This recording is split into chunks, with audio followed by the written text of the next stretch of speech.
to order. I'm assuming everybody can hear me. I can certainly hear me. So, so I'd like to first begin with a land acknowledgement. The City of Lacombe acknowledges that we live, work, and govern on the shared territory of Treaty 6. We honor the histories, languages, cultures, and continuing contributions of the Cree, Saulteaux, Dene, Nakota Sioux, as well as First Nations, and the Métis people of the Métis Nation of Alberta District 4 and beyond. We affirm our ongoing relationship with this land and commit to respectful and meaningful engagement with Indigenous peoples as partners in our communities.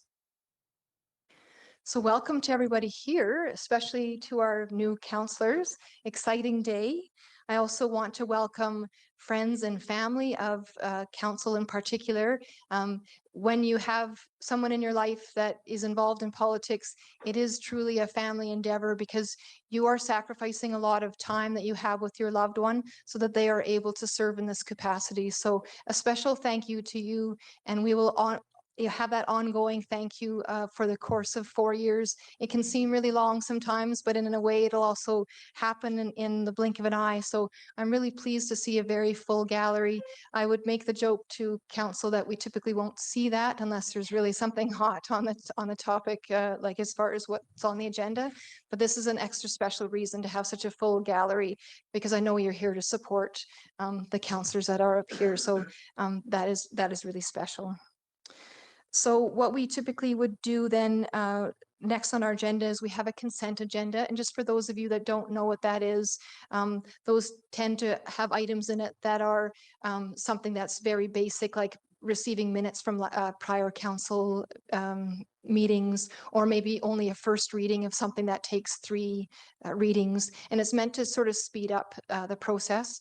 And so generally we just ask for a motion to accept the consent agenda as presented.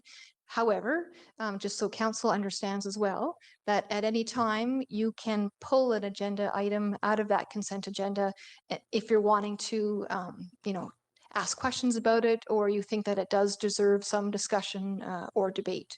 It's never meant to be a railroad. So just so the members of public are aware of that, and then obviously as council. Now, it is my understanding that we are going to pull one of the items. CEO Gowdy. Thank you, Mayor Hicks. So tonight I wanted to pull the Chief Administrative Officer attestation and move it to the regular agenda. Okay.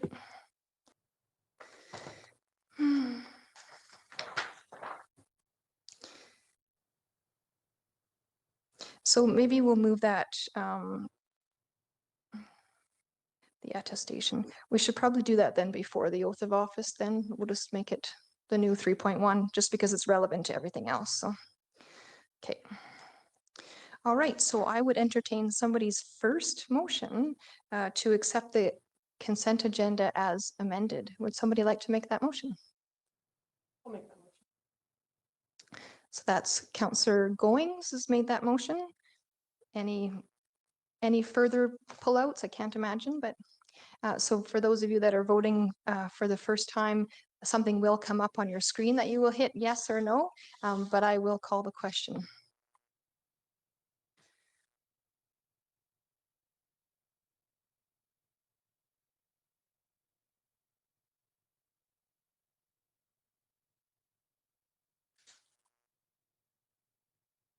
If you did not get 2 little boxes up, that might mean because you haven't entered the meeting. Councillor Proud, you might have to, oh, you did, okay.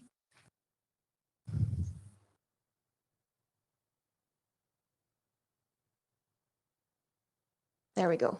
And so by those green boxes, that means that everybody voted in the affirmative. So that motion has passed. So then that takes us down to requests for, adoption of the agenda.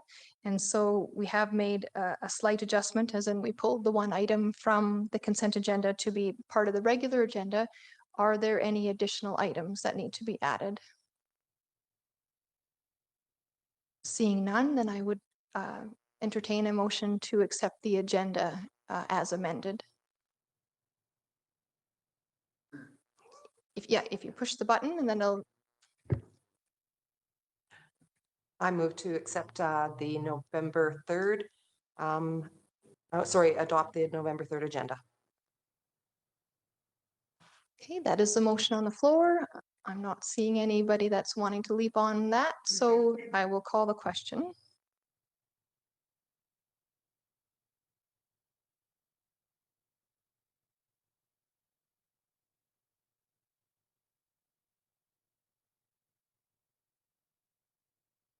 Fantastic. And by a green screen, I see that we all voted in the affirmative.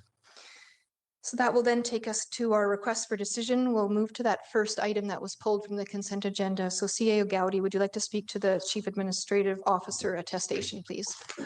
Yes, thank you, Mayor Hibbs. At the front end of my message, I say it's been a privilege to work with my colleagues in administration to prepare the agenda package for this meeting. Wanted to highlight tonight that it is an unusual agenda package in that it's 2 meetings. It's an extra heavy agenda package, and we're also working on the budget.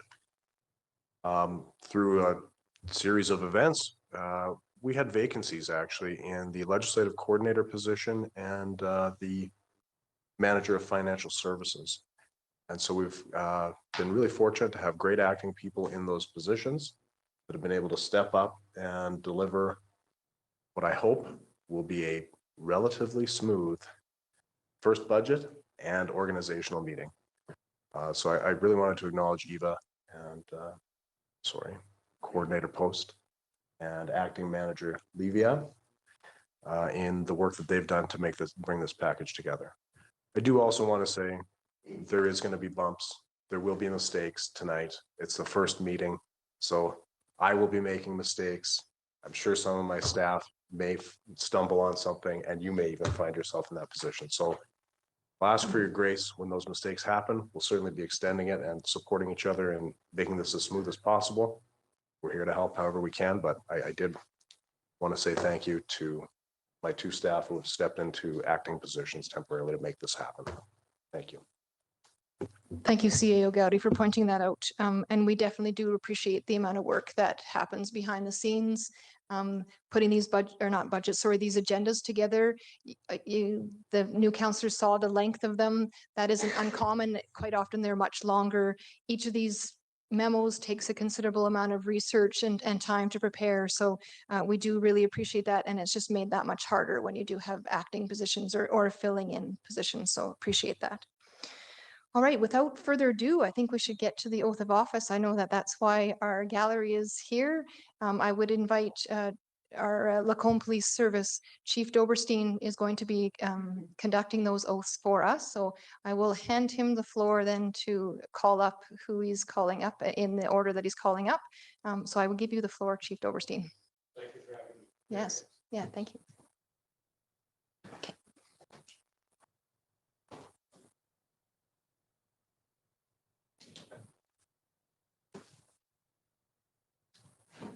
You can take. Read your swearing, date it, and sign it.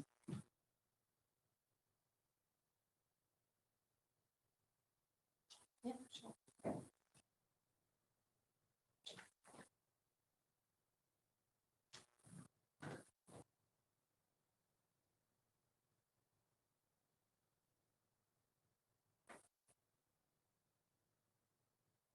I, Talia Gibbs, do swear that I will diligently, faithfully, and to the best of my ability execute according to law the office of mayor, so help me God.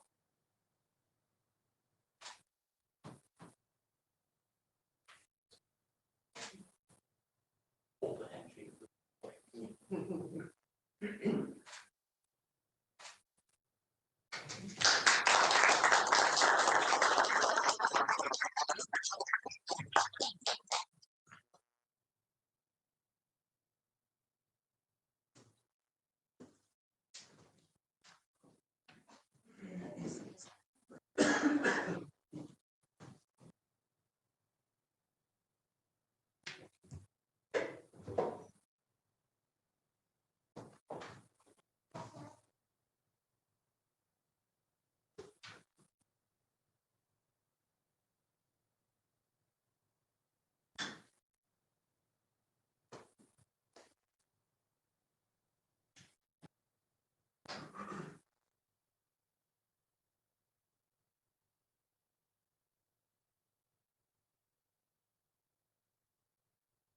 I, Kim Proud, do affirm I will diligently, faithfully, and to the best of my ability execute according to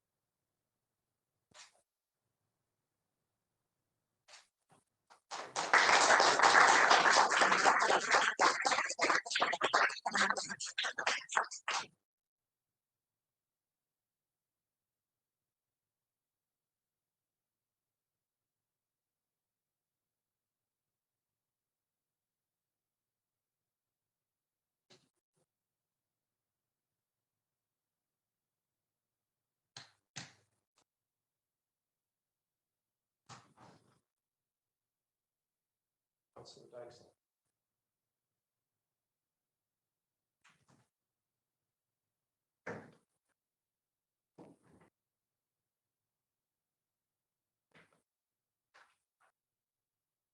I, Sonia Dykeside, do swear that I will diligently, faithfully, and to the best of my ability execute according to law the office of Councillor to help God.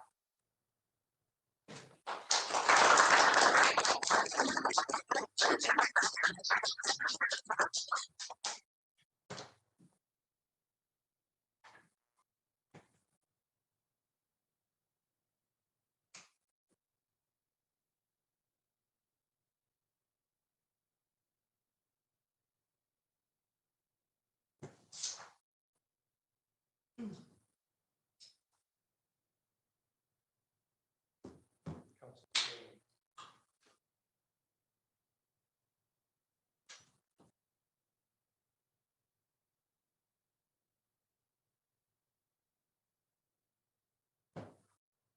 I, Tori Goines, do affirm I will diligently, faithfully, and to the best of my ability execute according to the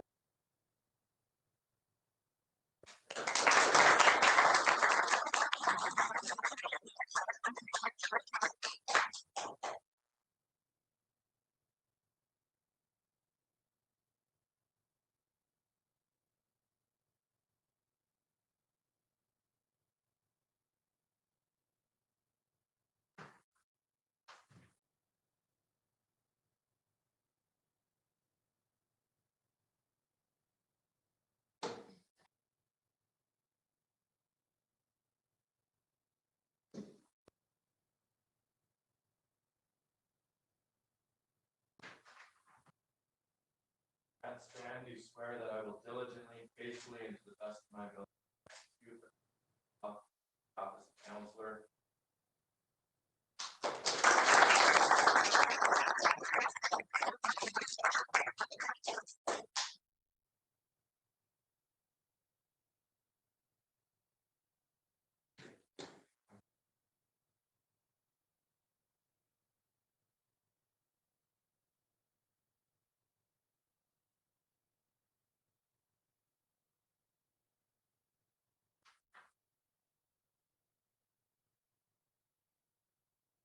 Councilor DeGrasse.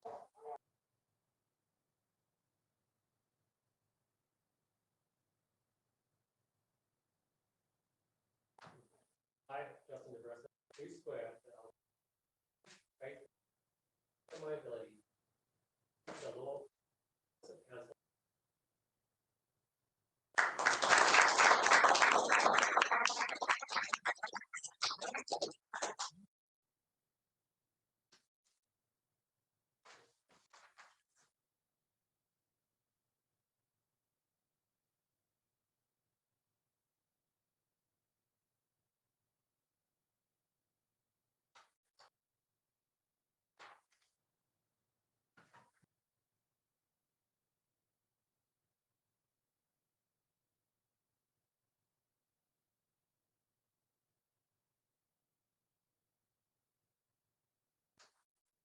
I, Chris Magenti, do swear that my ability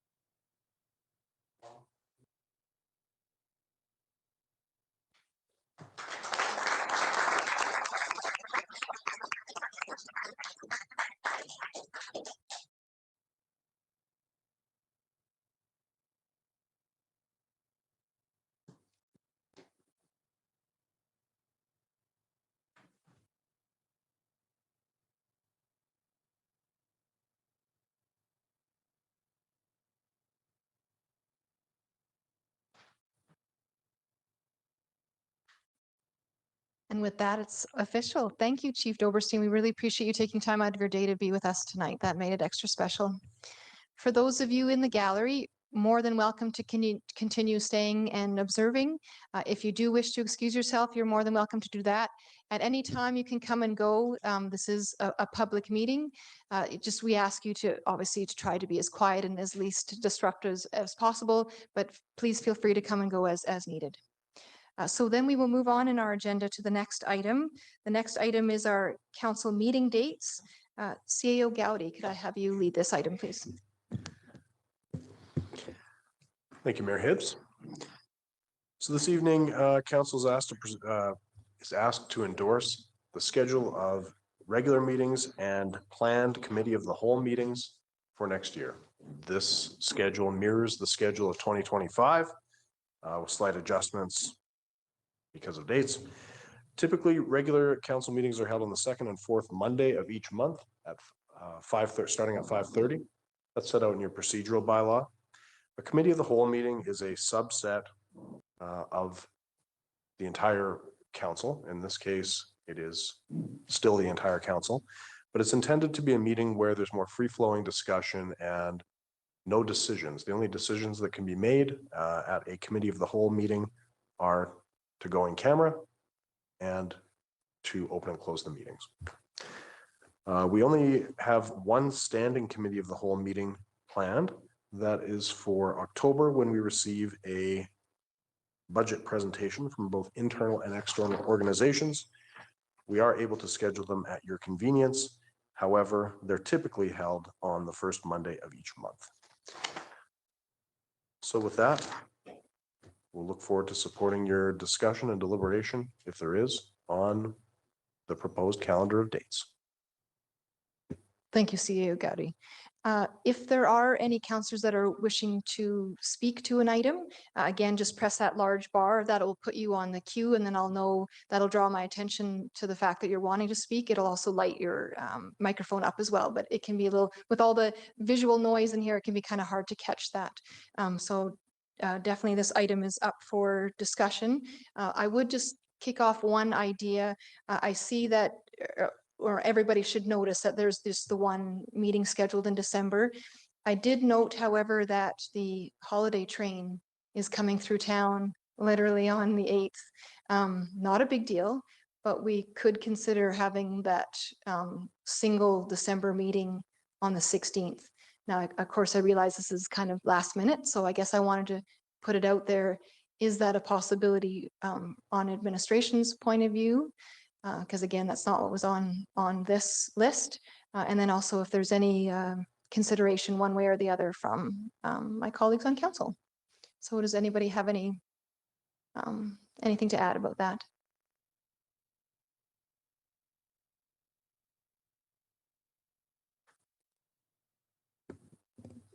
CAO Gowdy. Usually they're held on the second and fourth meeting, or sorry, the second and fourth Monday. The Monday, in this case, I believe is the 15th, but oh, sorry, could be the 15th, yeah. So I'm just checking our calendar to make sure there's no known conflicts. I have a conflict on the 15th, but that's no problem. We'll have an acting CAO that'll step in. Sorry, I looked at Director Thompson, but I'm actually not sure that it is you. But we'll have an acting CAO who'll step in to support me and run that meeting in my absence.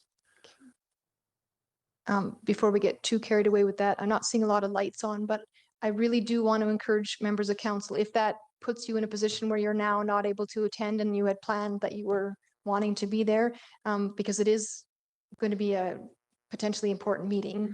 So I don't want to make you feel like you're getting the shaft here at the last second. It's just something that just popped up between the publishing of this agenda and tonight. So that's why it's last minute. I do apologize.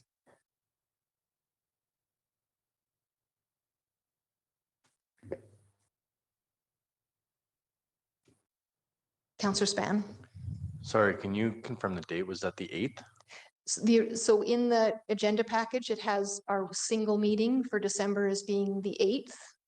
And then there would be no other second meeting that month. However, I was just noticing that there's that little bit of a conflict with that one community event that we don't have any control over. That's the railroad telling us when they're coming through as opposed to us requesting. So that if that clears that up, Councillor Dykeslag.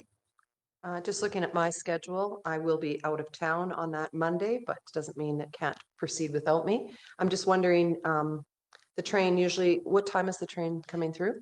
It always varies. This time I believe is coming at 7 p.m. Oh, Yeah. okay. I was So hoping we could maybe start the meeting after. It, but- it would okay. conflict, yeah. Councillor Contenti. Oh, try it again. Go Yeah, off? there you go. There we go. Yes, I'm support changing that. I think it's important to attend those community events as they pop up like that. So Okay, would you be willing to make that motion with that amendment then that we've changed the one date? certainly could. So I'm just moving that we change the calendar date for the first meeting in December, on December 8th to December 15th. So there is a recommended motion that is in the agenda package. Sorry, I should have been more clear with that. And so if you want, you could just read the recommended motion and then just say as amended. Don't know where I have that motion.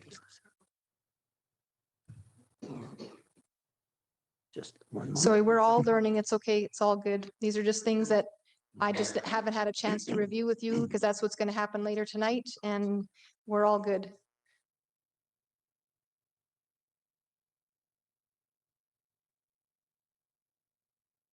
So just for the others that are here, in each memo, generally speaking, there's going to be a recommended motion that's going to be right at the top of each of the memos. So each of the items that are on the agenda, and there's always a recommended motion as well as there may be alternatives as well. Not to say that you have to do that motion, you have the absolute ability to change that, but Councillor Contenti. Yes, thank you. Yes, I just had to find it here. Yeah. So I move that the council approves the regular and committee council meeting dates from November 2025 to October 2026 as presented, with the amendment of moving the December 8th meeting to December 15th. Perfect. You did that exactly right. Awesome. Totally understood by us here as well as the public. Are there any further comments or questions on that item? If not, I would call the question and we can go ahead and vote.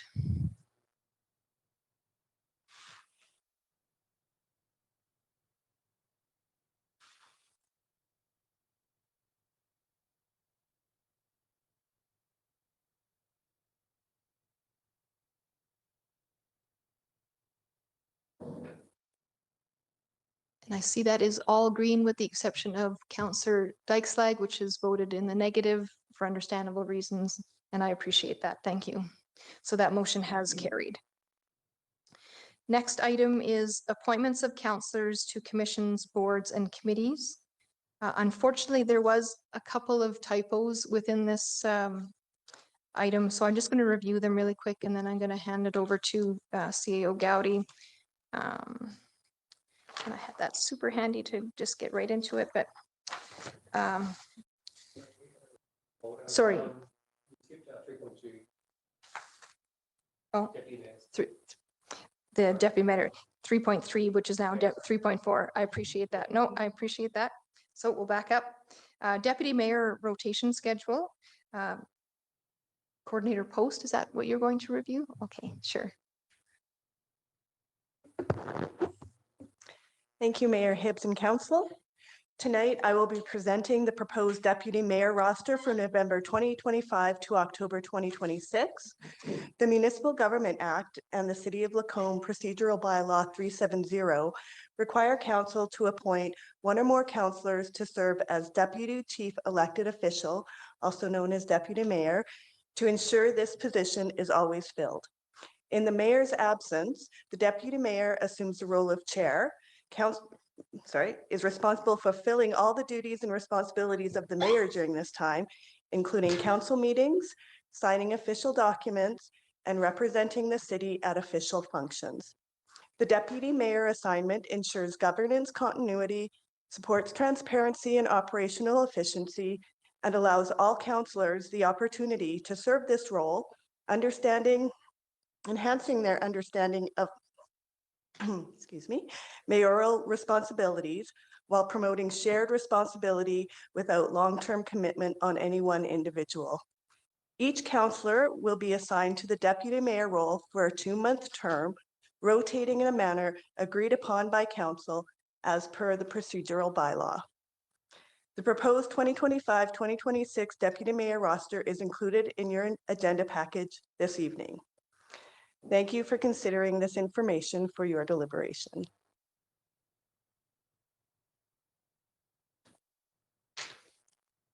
Was there any comments or questions on this item? Does not appear to be so. Would somebody like to make the recommended motion? Councillor De Bresser. Thank you. Yeah, I'll move the recommend motion here that council approves the proposed deputy mayor roster from November 2025 to October 2026 as presented. I'll go ahead then and call the question. Please vote.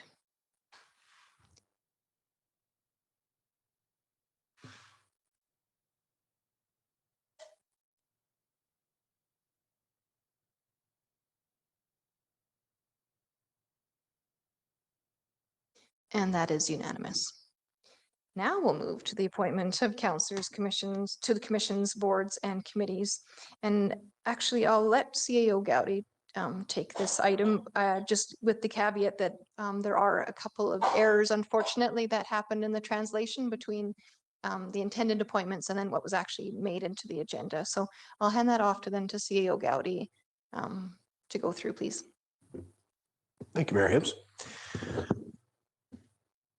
So one of the most important duties of the mayor is to draft an initial list of appointments for council's consideration and hopefully ratification this evening. These appointments populate the various external and internal boards, committees, and commissions of the city of Lacombe, which form an important part of the governance constellation here in the city of Lacombe. Often, certainly not always, there is some continuity from year to year in which committees, boards, and associations or commissions you'll be appointed to, but there is some rotation throughout the term to give you a broader exposure to all of the agencies of the city of Lacombe. So this evening, we have a draft list in front of you. There were a couple of changes as referenced by Mayor Hibbs. The first being the appointment to the Lacombe Regional Waste Services Commission. There's 2 councillors required, but only one was included in your package. The second appointment that has been discussed and proposed by Mayor Hibbs is Councillor Justin De Bresser for appointment to the Lacombe Regional Waste Services Commission. So that would amend that appointment to both Councillor Chris Contenti and Councillor Justin De Bresser. The Lacombe Regional Airport Committee, we have listed that 2 councillors and 1 alternate were required, but actually only 1 councillor and 1 alternate was required. So that has been proposed as Councillor Matt Spann, the removal of Councillor Justin De Bresser. Lastly, there was an irreconcilable conflict for Councillor Justin De Bresser with the Lacombe Public Library Board. And so what's been proposed there is the replacement with, can you just remind me? Well, we hadn't actually finally decided. So I believe that I have interest from 2 parties, but I just want to confirm that before that is the case. And I wanted to make sure that everybody did have an opportunity to put forward a hand if they were interested in that. So from my records, I have potentially Councillor Dykeslag and potentially Councillor Goings. Is that true? So either or. Is there one of you in particular that really would love to do that it's a role that they would really like to take on, or was it just something that they were just offering, that you were just offering to be able to fill the position? Councillor Dykeslag. Both for me. One of them is interest and just wanting to serve. The second one is my current role in understanding schools and libraries and how that all works. So could maybe bring some knowledge from my experience with public libraries and and libraries in Parkland Regional and of course, school library. So just might be able to have a little knowledge going in, but also I'm not going to arm wrestle Counselor Goings over the position. And Councillor Goings, did you have any comment? Yeah, I don't have a specific desire to join that board. Really happy to serve if needed on there, but Sonia has a lot of, Councillor Dykes has a lot of experience in that realm, so I'm more than happy for her to take that as well. Okay, perfect. Then we will consider that to be amended so that Councillor Dykeslag would be the library appointee, please.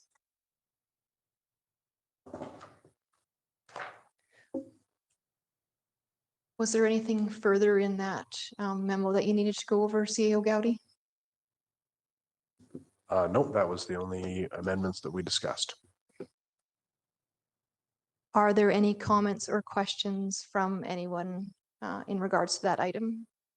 If not, then I would definitely entertain a motion that would read as the recommended motion, except it would be, rather than being as presented, it would be as amended.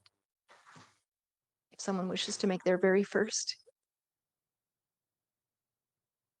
Councillor Proud? I move that council approve the 2025-2026 councillor appointments to council commissions, boards, and committees as amended. Perfect. Seeing no further discussion on that, I would call the question. Please vote now.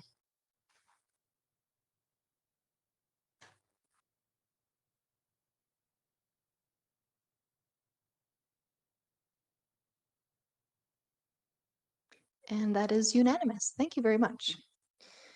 That moves us then to council seating arrangements. It's very obvious where the seating arrangements have been made. I shouldn't assume. I ask if there are any comments or questions on this item. CAO Gowdy, did you have anything that you needed to mention in regards to this? I can't imagine. I was just going to point out for those that haven't read the procedural bylaw, this is one of the rare times that actually council doesn't need a majority to make the decision. The mayor actually selects the seating chart. So she's graciously offered to receive your input, but is under no obligation to act upon it. Just for fairness, I did go simply alphabetical. And please do anticipate that this seating arrangement will change every year. I do have that ability and I will be exercising that. I think it's good for us to move around, and it is a different perspective when you're sitting in different places. So there should be a motion, however. Oops, that's the right one. Councillor Dykeslag. I move that council acknowledge the 2025-2026 seating arrangement as information.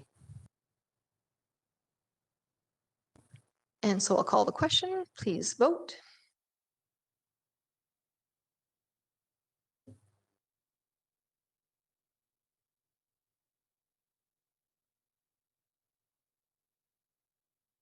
And that is also passed unanimously.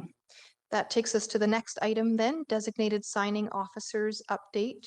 Will we be having acting manager Livia presenting on this, or who's presenting on this item? Yes, acting manager Livia will be presenting to Okay, council. I would invite you to the presenters table, and please turn on your mic when you're seated, please. Thank you. The floor is yours. Thank you very much. Good evening, Mayor, Hibbs, and Council. I'm here tonight to present revisions to the city's designated signing officers for banking documents, corporate forms, and legal documents. These updates reflect sound fiscal management and accountability and ensures authorized signatories stay current, minimizing any potential disruptions or delays to vendor payments. These updates are also to align with our procurement policy and satisfies the requirement of our financial institution for a council resolution naming the individuals with signing authority. The recommended motion in front of you is to add all the new councillors, delete the old councillors, update Mayor Hibbs' title, and add myself as acting manager of financial services. Appreciate your time and attention to this, and I'm happy to facilitate any discussion. Are there any questions on this item? This will be your first experience with actually there being two separate motions. So the mover of the first one will just be number one, and then there'll be either the same mover again or a different mover for the second motion, just so you're understanding why that is. And I think it's very clear that the first is to add the designated signing officers, and the second motion is to remove former designated signing officers. Councillor Span. Just a quick question.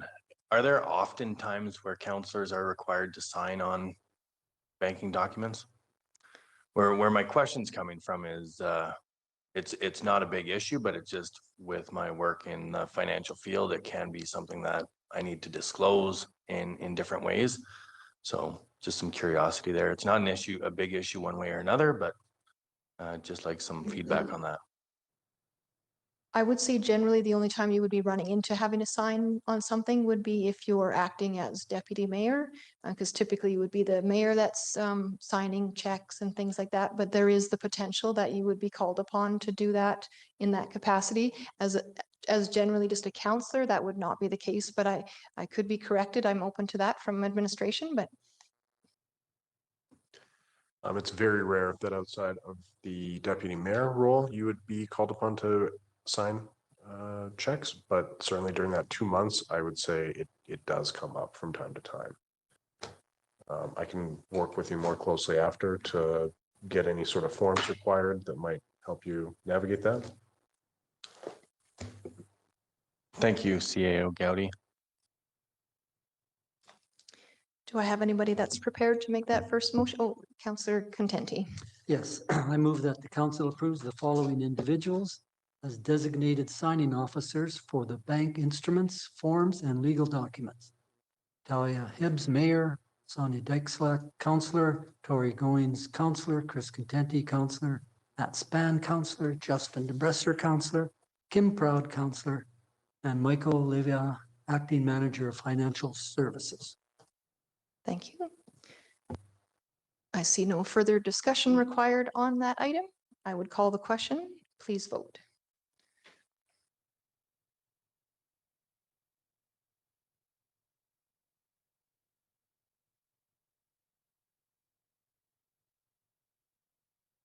And that is unanimous. It's green. Do I have a second mover? Councillor Dykeslag. I move that council approves the deletion of the following individuals as designated signing officers for bank instrument forms and legal documents. Grant Creasy, former mayor; Scott Dallas, former councillor; Don Gullickson, former councillor; Talia Hibbs, former councillor; Cora Hoekstra, former councillor; Ruben Connick, former councillor; Chris Ross, former councillor; and Tracy McKinnon, former manager of financial services. Thank you. Any further questions or comments? Seeing none, I'll call the question. Please vote.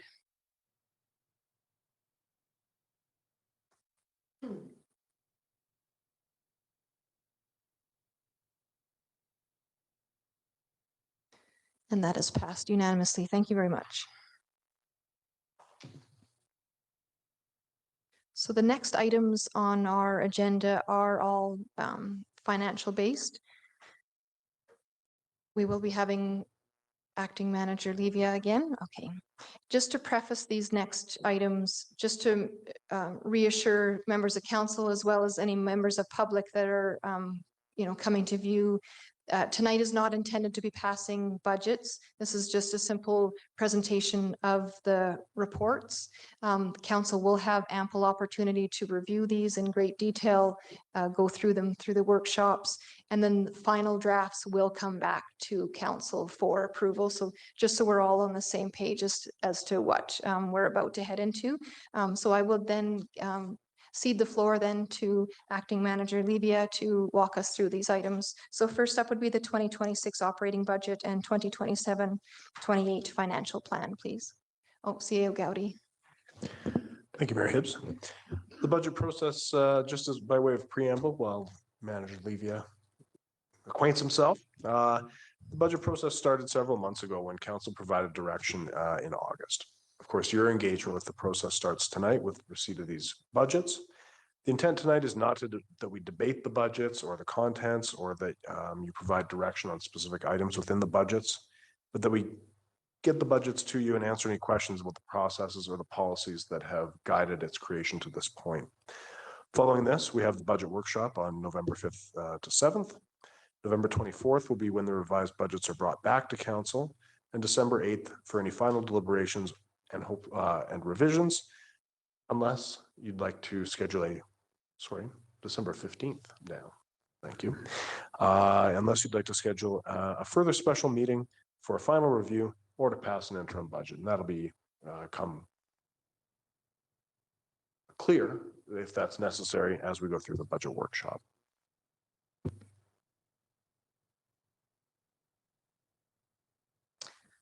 Thank you again. Good evening again, Mayor, Hibbs, and Council. This time, as CAO Gowdy said, I'm presenting the first draft of the 2026 operating budget.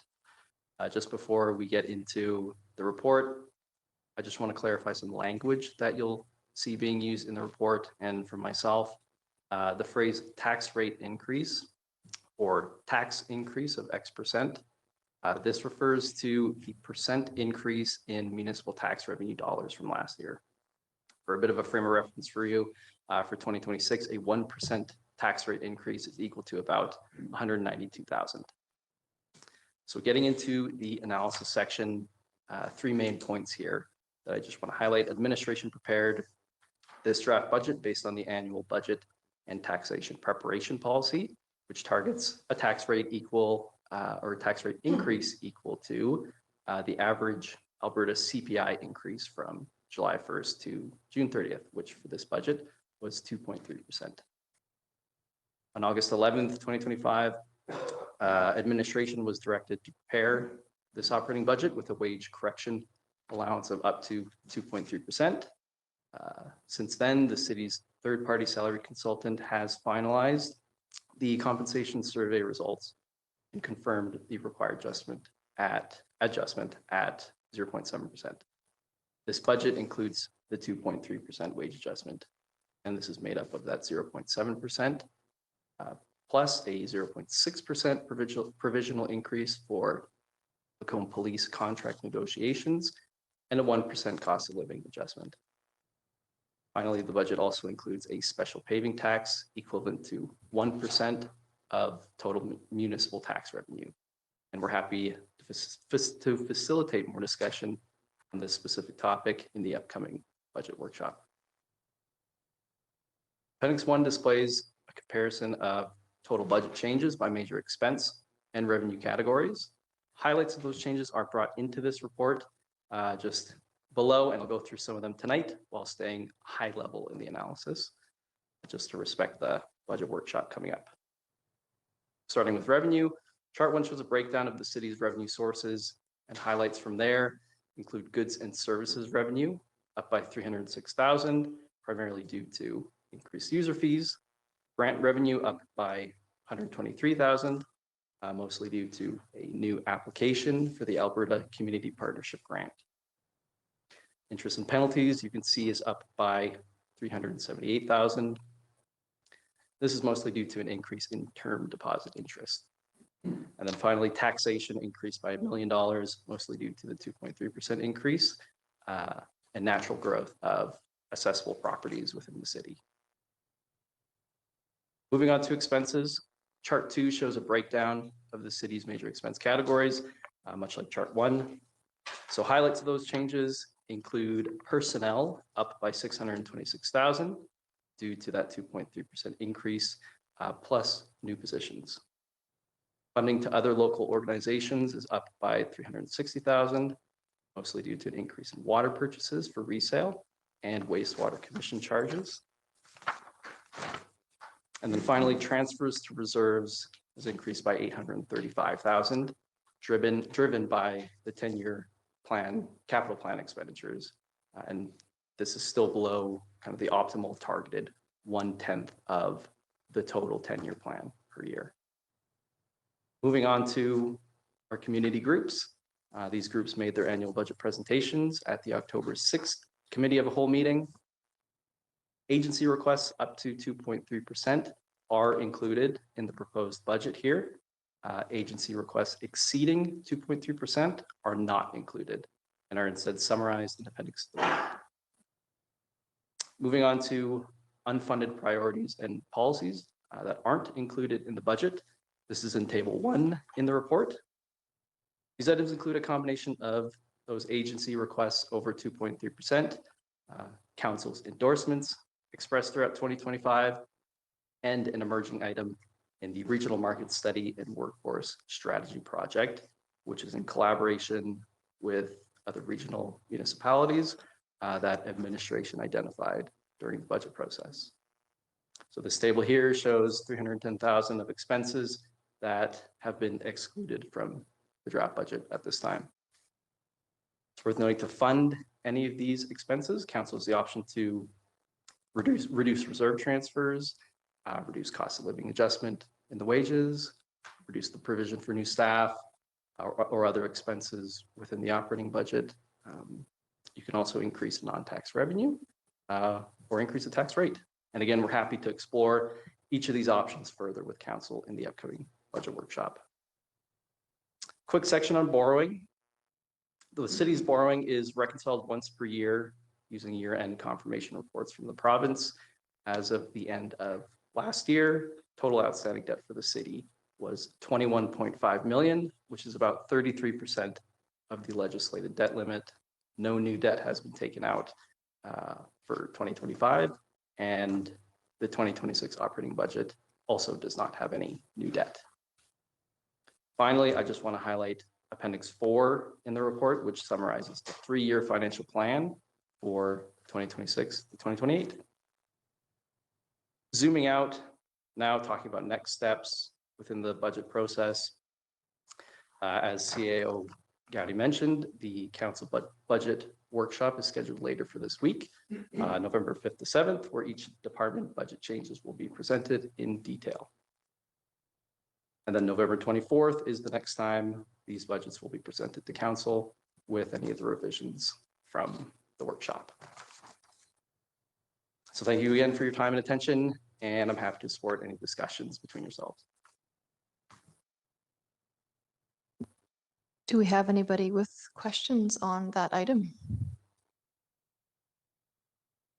Councillor Span. In that pie chart where it showed the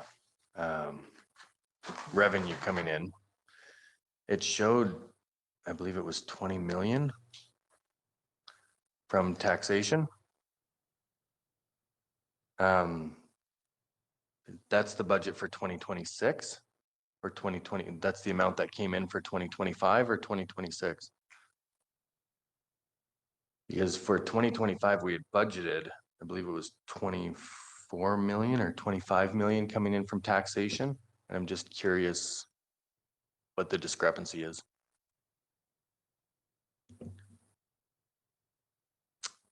Thank you, Councillor Span, for the question.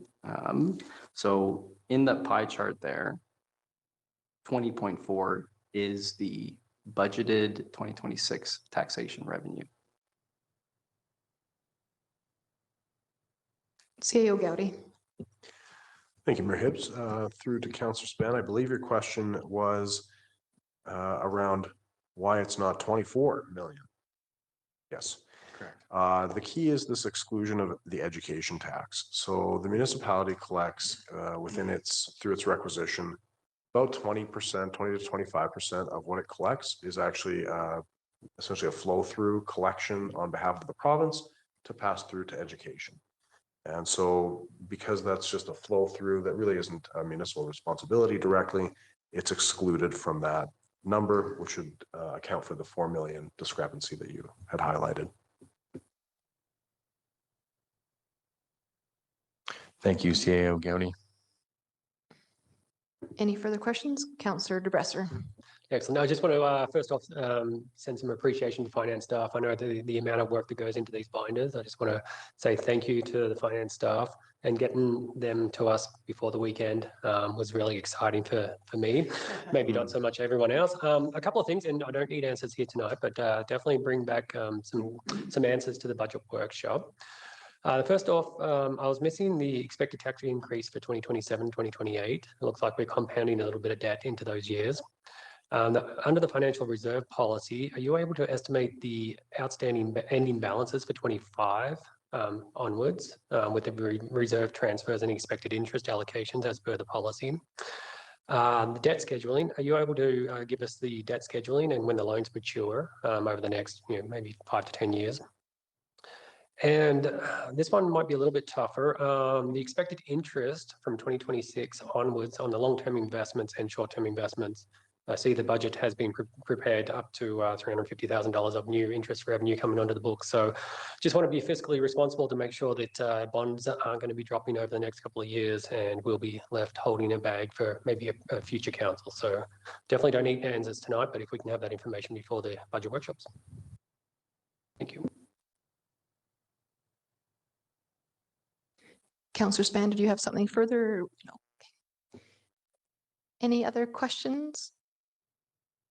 If not, there is a recommended motion to acknowledge the receipt of the budget report, if somebody would wish to make that. Councillor Proud.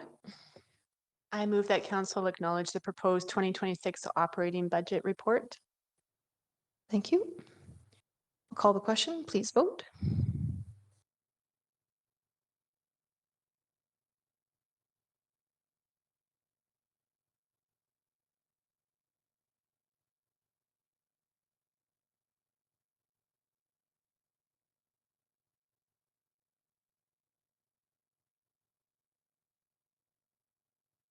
Councillor Contenti, it looks like yours is not entered. Perfect. And there it is. That is unanimous. Thank you very much.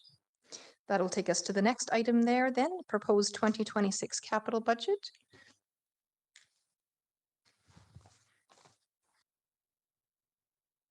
CEO Gowdy, did you have anything additional to add to this or just, no? Okay, if there was any kind of, no, okay. So then just Acting Manager Levia, if you want to lead us through this item.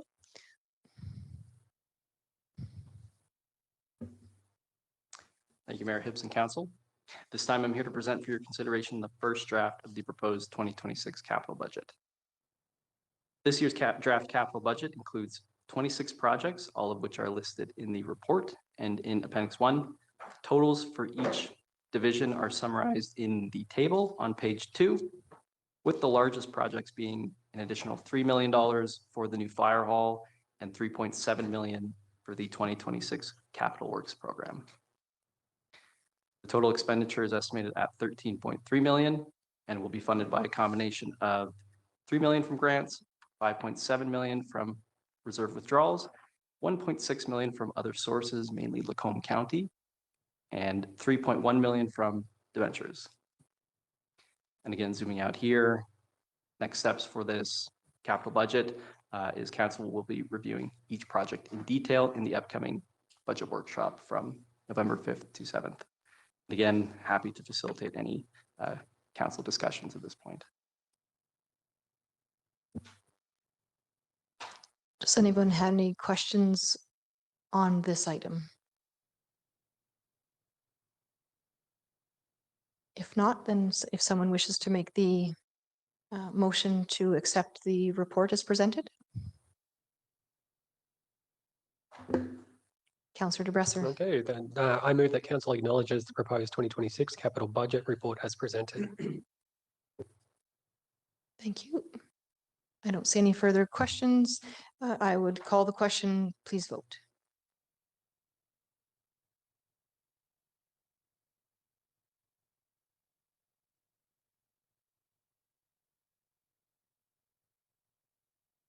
And that is unanimous. That will take us to the last item of the financial items here, which is the 10-year capital plan. Again, I would give the floor to Acting Manager Levia. Thank you again, Mayor Hibbs and Council. This time, I'm here to present the draft of the 10-year capital plan. The purpose of the capital plan is to outline the future capital requirements of the city based on council priorities and existing infrastructure maintenance requirements. The first year of the capital plan is the 2026 capital budget, which will be approved to authorize capital expenditures for the city of Lacombe. The remaining 9 years of the plan are for planning only and are not authorizations for expenditures. Decisions on the 10-year plan will have a direct impact on the operating budget because reserve transfers are based on the planned and forecasted capital expenses. The total estimated capital expenditures represented in this plan are 119.4 million. Appendix 1 breaks the projects down by division with subtotals, and the chart in Appendix 2 illustrates the breakdown of expenses by year. The estimated funding sources for this 10-year plan are 22 million from debentures, 38.2 million from grants, 5.7 from outside sources, and 53.5 million from reserve withdrawals. And then Appendix 3 just has a nice visual on the breakdown of these funding sources and some more detail on the grant funding. The next section of the report highlights some of the major projects considered within the 10-year plan. And these ones, there's 6 of them. First one is the fire engine 3 replacement at a total cost of $2 million. And then we have roads renewal program or the capital works, total cost of 16.2, about 1.8 million every year. Number 3 is the new water reservoir and decommissioning of Pump House B, total cost of 11.7.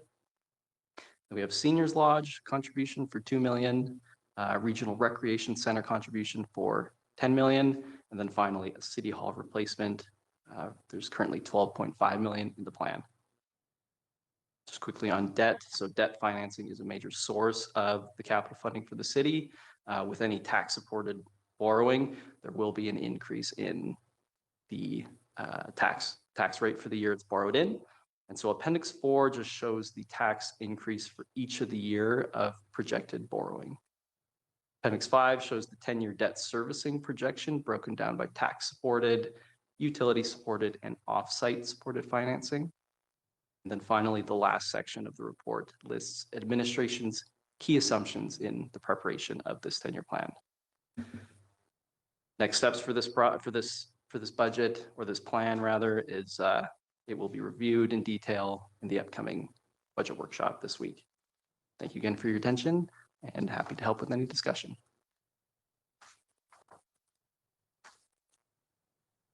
Is there anyone with questions on this item?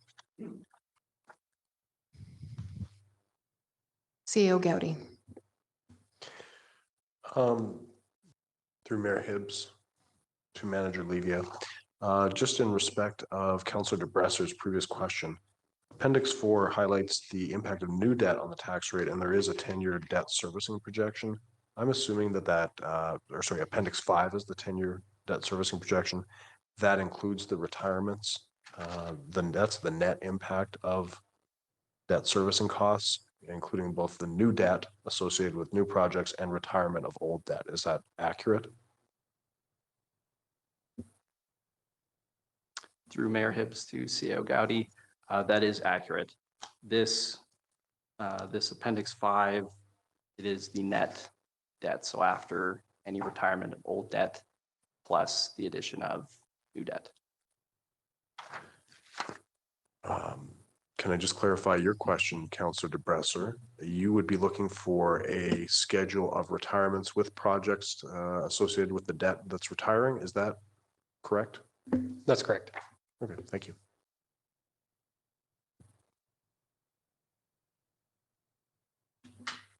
Councillor Span. To CAO Gowdy through Mayor Hibbs, when we're starting to look at some of these projects that are 5-10 years out, are we factoring in any kind of inflation into those numbers, or are they at today's dollars?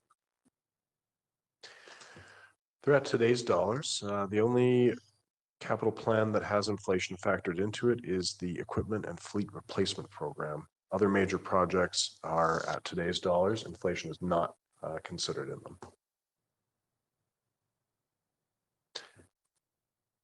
I should say part of the reason for that is that we don't have confirmation of major components of the infrastructure funding through the province, and so it's estimated in today's dollars as well. It's also not inflated. Any further questions, Councillor Span? Not at this time.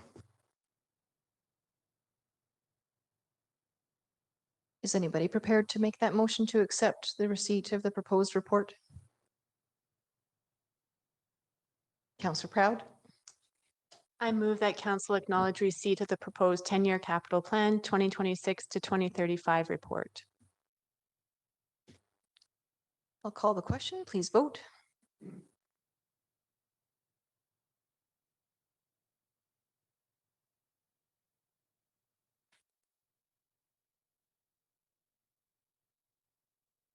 And that is passed unanimously.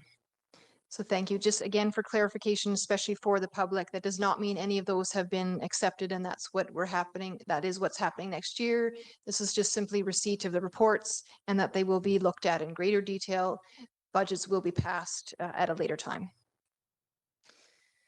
That does bring us to the end of this particular meeting. We have no notices of motion. We have no in-camera items. So that does lead us to then adjournment. We will adjourn the organizational meeting at 6:31.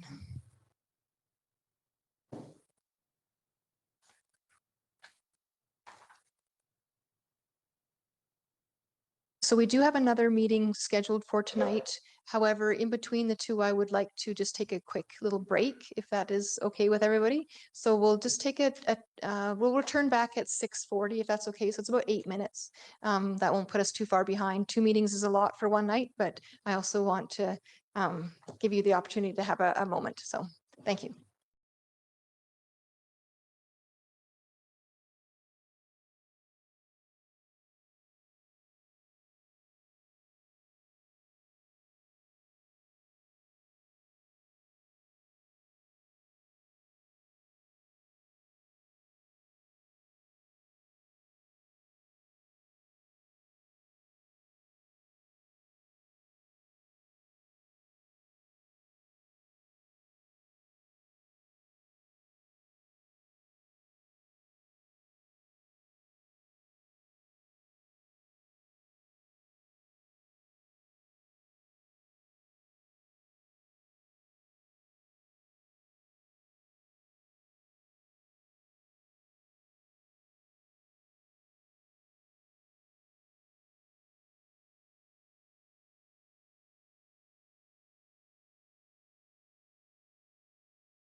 proceed with our evening. So we do have the second meeting scheduled for this evening, which is Committee of the Whole meeting.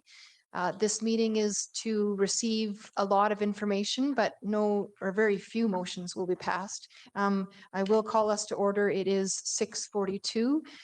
We have a number of items there, 13 altogether. So I would, one of the few motions that we would make is the adoption of the agenda. If anybody would like to make that motion.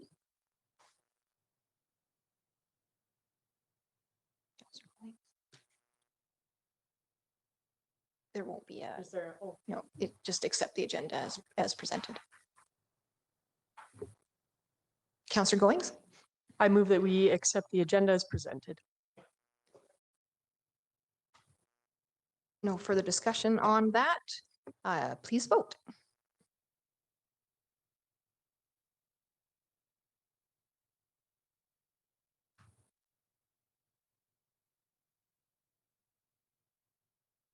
And that is unanimous.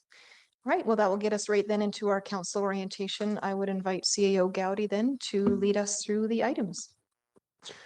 All right, thank you, Mayor Hibbs and council. I just want to start off by saying it's going really well. That was much faster than I thought it would be. By this point, I remember the last time I had a mayor change, he had a name similar to the previous mayor. And so by this time, I'd already called him the previous mayor's name 3 or 4 times. So it's going really well. I would like to start off with a little bit of a metaphor.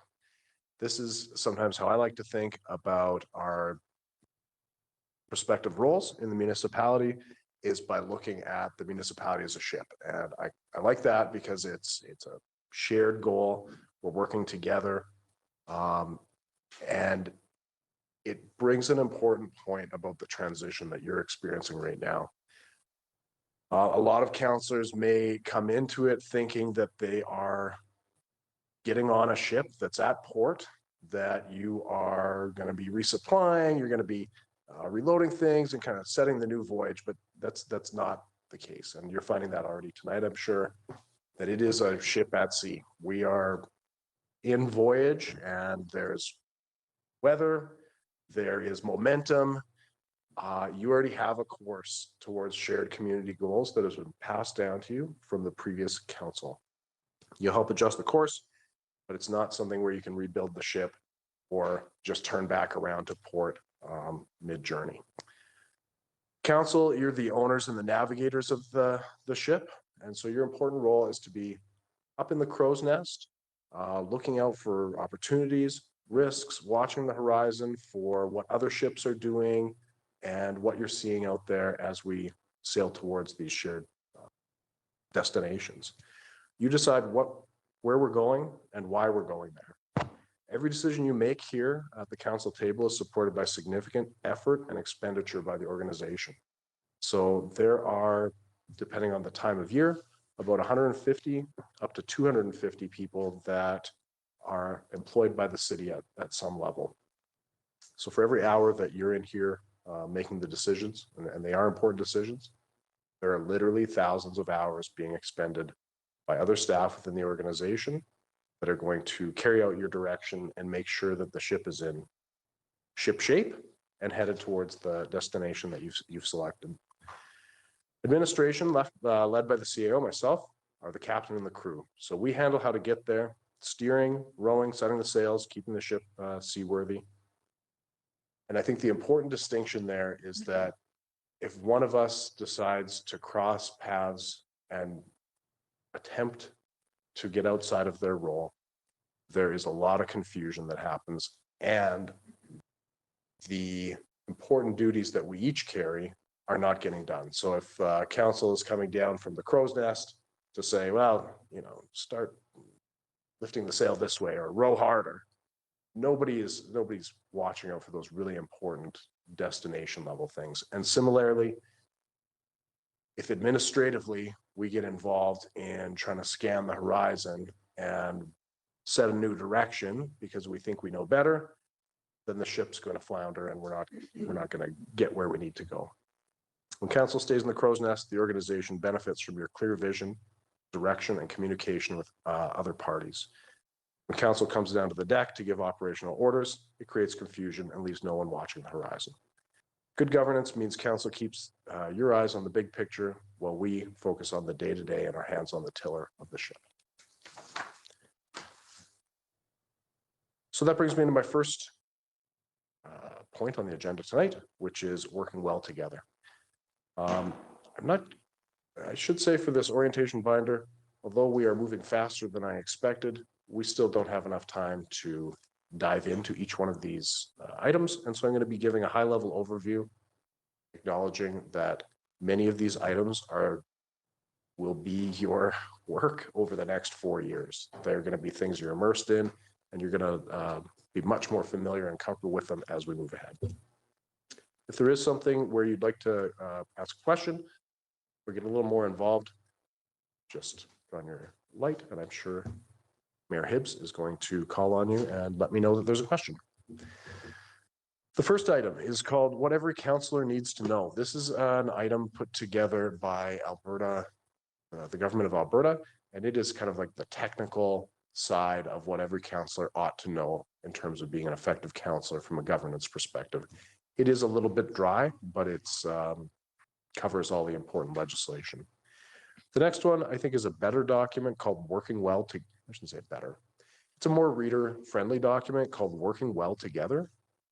And it's actually worth the read. It's maybe 10 or 12 pages. I don't have it, well, I do have it, but it's maybe 10 or 12 pages, and it does give a little bit more of a actionable view on what's going to make us an effective team in driving towards that destination that we all want to get to in the future. The next three are welcome letters that give some level of explanation or grounding in what the three main municipal advocacy bodies that the city of Lacombe participates on are all about, and just welcome you to your new role. So the Alberta Mid-Sized Cities Mayor's Caucus, you'll sometimes hear it called MCMC, is a group of about 22 small and mid-sized cities in Alberta that have formed a caucus to advocate for and collaborate with the province of Alberta on issues that specifically affect mid-sized cities. The Alberta Municipalities Association used to be called the Alberta Urban Municipalities Association, and it is a group that represents primarily urban municipalities. There is a group called the Rural Municipalities Association, or RMA, you'll hear it called, and they are the corollary to the rural, so specialized municipalities, counties, that sort of thing. The Alberta Municipalities, or AB Munis, is your main association for Alberta, and it is a convention that you typically are going to attend on an annual basis. It's coming up here in November. They will, I'm sure, spend ample time explaining their mission and why you need to remain a member while we're there.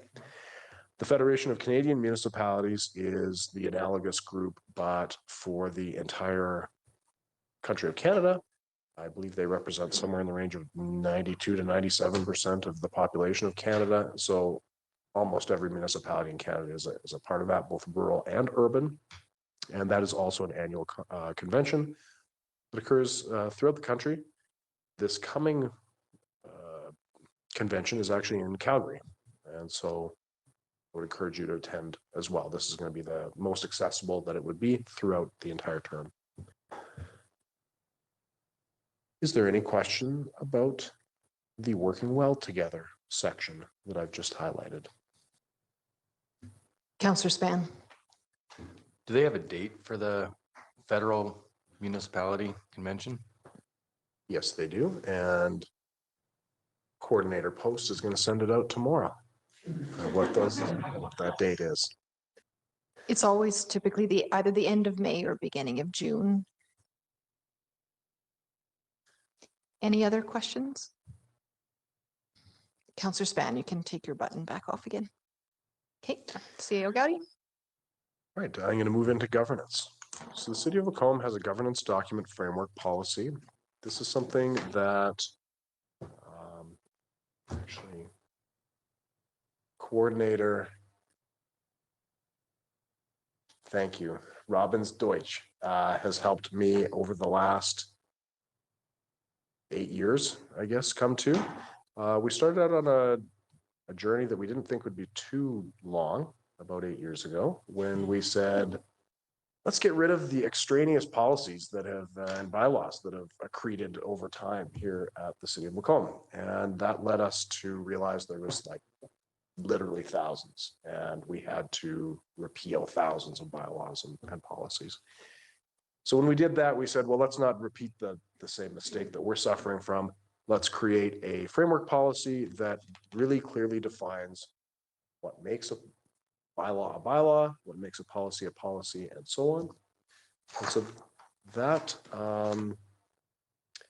that guides our decision-making when we're recommending the approval of a governance document as to whether we think it best lies as a bylaw or a policy or a council policy or an administrative policy. I won't go through all the details. They're not actually that boring, but I just don't expect you to retain everything I go through tonight. So the important part is that the city of Lacombe does have this policy, which is going to outline what we would be passing if you want to take a certain action. Very specifically, things that come into play in determining that are how routine the item is, whether it's public facing, internal facing, whether it's council speaking to the public, or is it administration speaking to kind of like the details of a specific process that might change from time to time. There are different approval mechanisms. A bylaw requires 3 separate readings conducted typically at 2 or more meetings, where a council policy, that is something that you pass by resolution. An administrative policy is something that is modifiable by administration with disclosure to council when that happens. So it's a policy level document where there's additional flexibility needed. The administrative directive is something that's internally applicable. It's the CAO speaking to staff about how something is going to be done internally, how an action is going to be processed. A code of practice is sort of a managerial level expectation that they are placing on their staff in how to carry out an organizational initiative. Operating standards and procedures are something that are typically going to be managed either by managers or even supervisors or staff in kind of like the very detailed, repetitive, not necessarily repetitive, just the very detailed component of how to actually do their job. So the step-by-step guides, the checklists, that sort of thing. So I've included that. It actually is something that I think we've done a great job on. I acknowledge really good work, and I think you'll find it's a pretty rational approach to how to govern the municipality. The work is not done. It continues on. We still have more policies to review, but you'll see that we're trying to update everything to this format and make sure it aligns with that governance framework. The next topic in that was the council report template. So right after the governance framework, there is just rip it out so you can see it. There's a thing that looks like this. This is a report that you are to send in monthly, ideally, to Coordinator Post or myself, and we'll make sure that it is included on the agenda. It's included in the consent agenda, and I would encourage you to participate through this report because it does give the community a good idea of what council's doing, how busy you are, contributing on other committees, that kind of thing, and just sort of like what their elected officials are up to. Did you have anything you wanted to? I do actually, sorry. Thank you, CAO Gowdy. Just didn't want to interrupt you. I definitely would like to see members of council use that very diligently. It is a way of informing your fellow councillors about what's happening on committees. As we just decided earlier today, we don't all sit on all of those boards and committees and commissions. And so this is a really important way that you're able to provide information about what's happening in those organizations to the rest of council. At the same time, it is also a very good exercise to show the public what it is that you're doing when you're exercising your role as counselor or mayor to the community as well. There are spots for you to show any conventions or learning opportunities that you've had, various committees or commissions or boards that you've attended for meetings wise. You may decide to attend additional ones. For example, I would encourage you to go to AGMs of other committees that you might not belong to, although to be clear, you're not required to do so, but you can. There are opportunities where there's special events in the community that you might want to record the fact that you've been to them. I just feel like this is a very powerful tool to show your investment in your role in this community. And it is required to do it written because then there's a record of that. Monthly is definitely best because it does keep the information fresh. So it allows other counselors or the mayor to ask questions. So, you know, for example, Councillor X might have attended a specific committee, and in that report, there might be a question that comes up, and that allows us to pull that item then from the consent agenda, add it to the regular agenda, and then be able to ask questions about that if there's further clarifications required, because there might be something that's quite profound that's happened, and we want to share that good news or an issue or a challenge, et cetera, et cetera. So yeah, thank you. I appreciate that.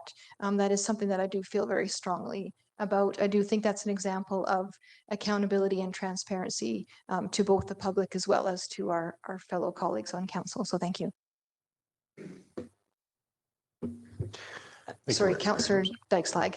I just wanted to ask a quick question. So the only record of this would be then in writing. We don't report orally about any of the things we've attended or topics of discussion that have come up. So then that's the way it could then proceed into an agenda then if we note it. That is correct. And part of that is to make sure that, meetings are streamlined, but it's also truly a record. Then you can point back to it saying, you know, I did disclose that to the group that there was this, whatever the case may be, that type of thing. So yes. Thank you for that discussion. The next item is the council report template. I'm sorry, the request for decision template. So following that, you're going to see one that says request for decision at the top. You'll get very familiar with this document. 95+% of the stuff that comes to you for decision will be through this format. What we recommend when you do receive a presentation from the community, often you'll have a very engaged group that will ask you for, say, funding for a new initiative. And I would encourage you to take a consistent approach of when those groups come, requesting a request for decision to be brought back to you at a future meeting. That way we can do some research for you, bring you back options and considerations without you having to feel like you have to make a decision on the spot with no information right in front of a community group. We really encourage the standardized request for decision template. It's easy to go back on and why you made the decision and share it with the public in the future that way. I'll go through really quick. Obviously, purpose is self-explanatory. That's the purpose of the request for decision. Recommended motion is going to be where you're going to seek administration's best recommendation. Often that could be what we think is the best of a bunch of good options or the least bad of a bunch of bad options. It's not your only choice. We'll have typically an and, which means we're looking for motion one and motion two. We'll have a link to the related prior motions that we think are relevant to that decision. Again, executive summary and analysis are self-explanatory.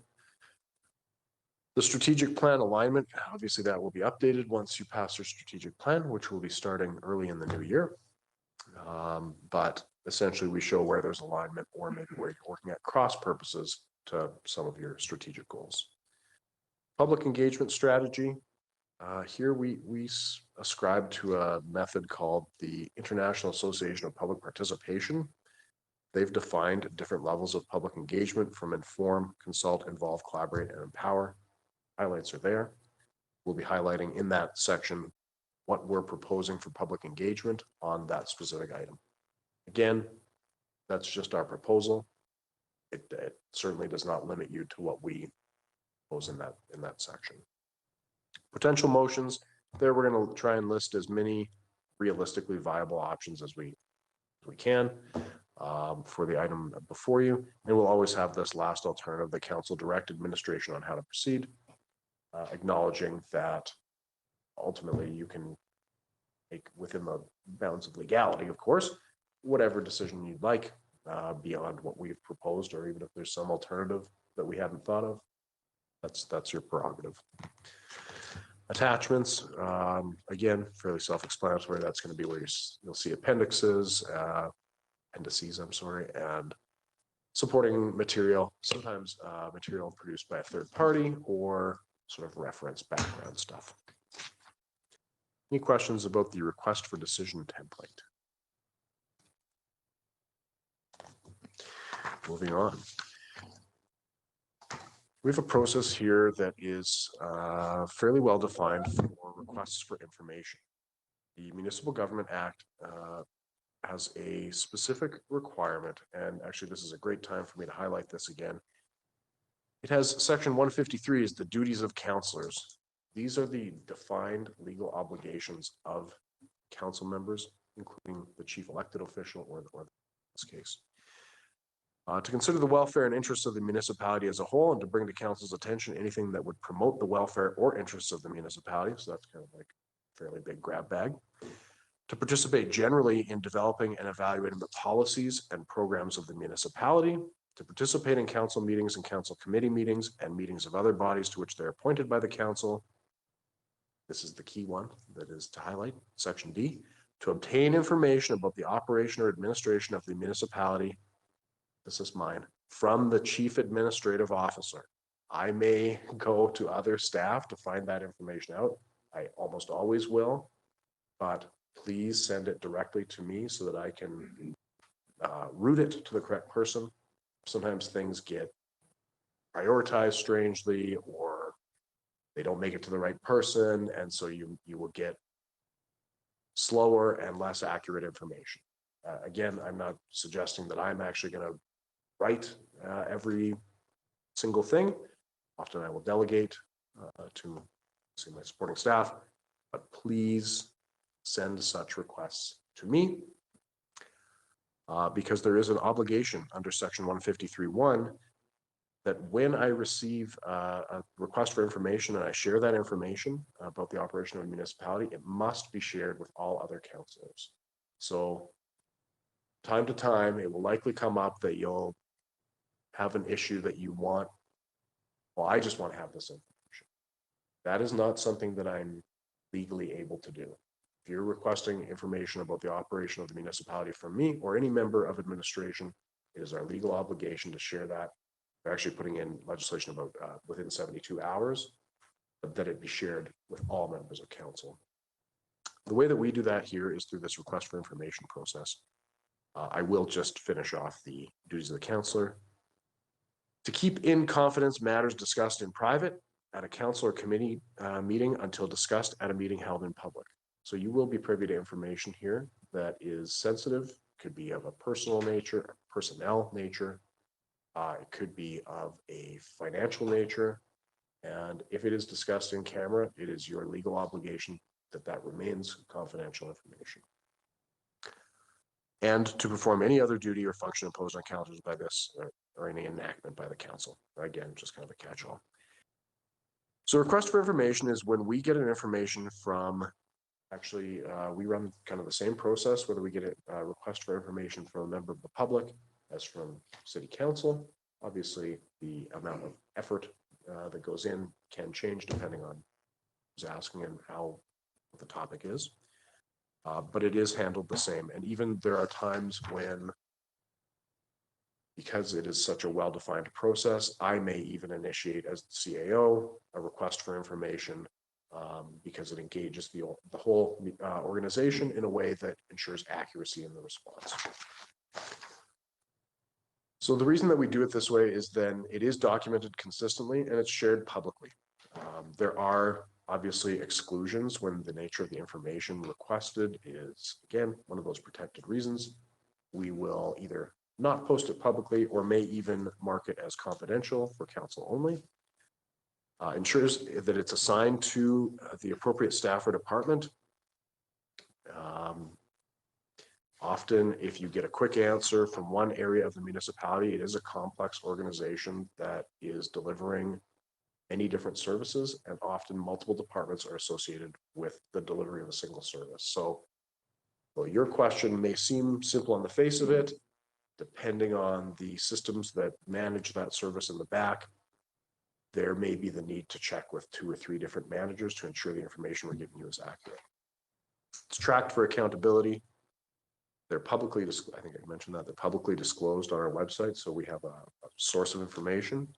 It ensures that we have a source of information that we can look back on similar requests and make sure that we're consistently applying the same processes, treating people fairly. Things are responded to clearly and on time. They're tracked for accountability, and they're shared with all members of council at the same time. This process is guided by the city's request for information and response policy, which outlines these expectations. Excuse me. And triggering an RFI can come through webmaster address publicly. It could come through mail@lacombe.ca.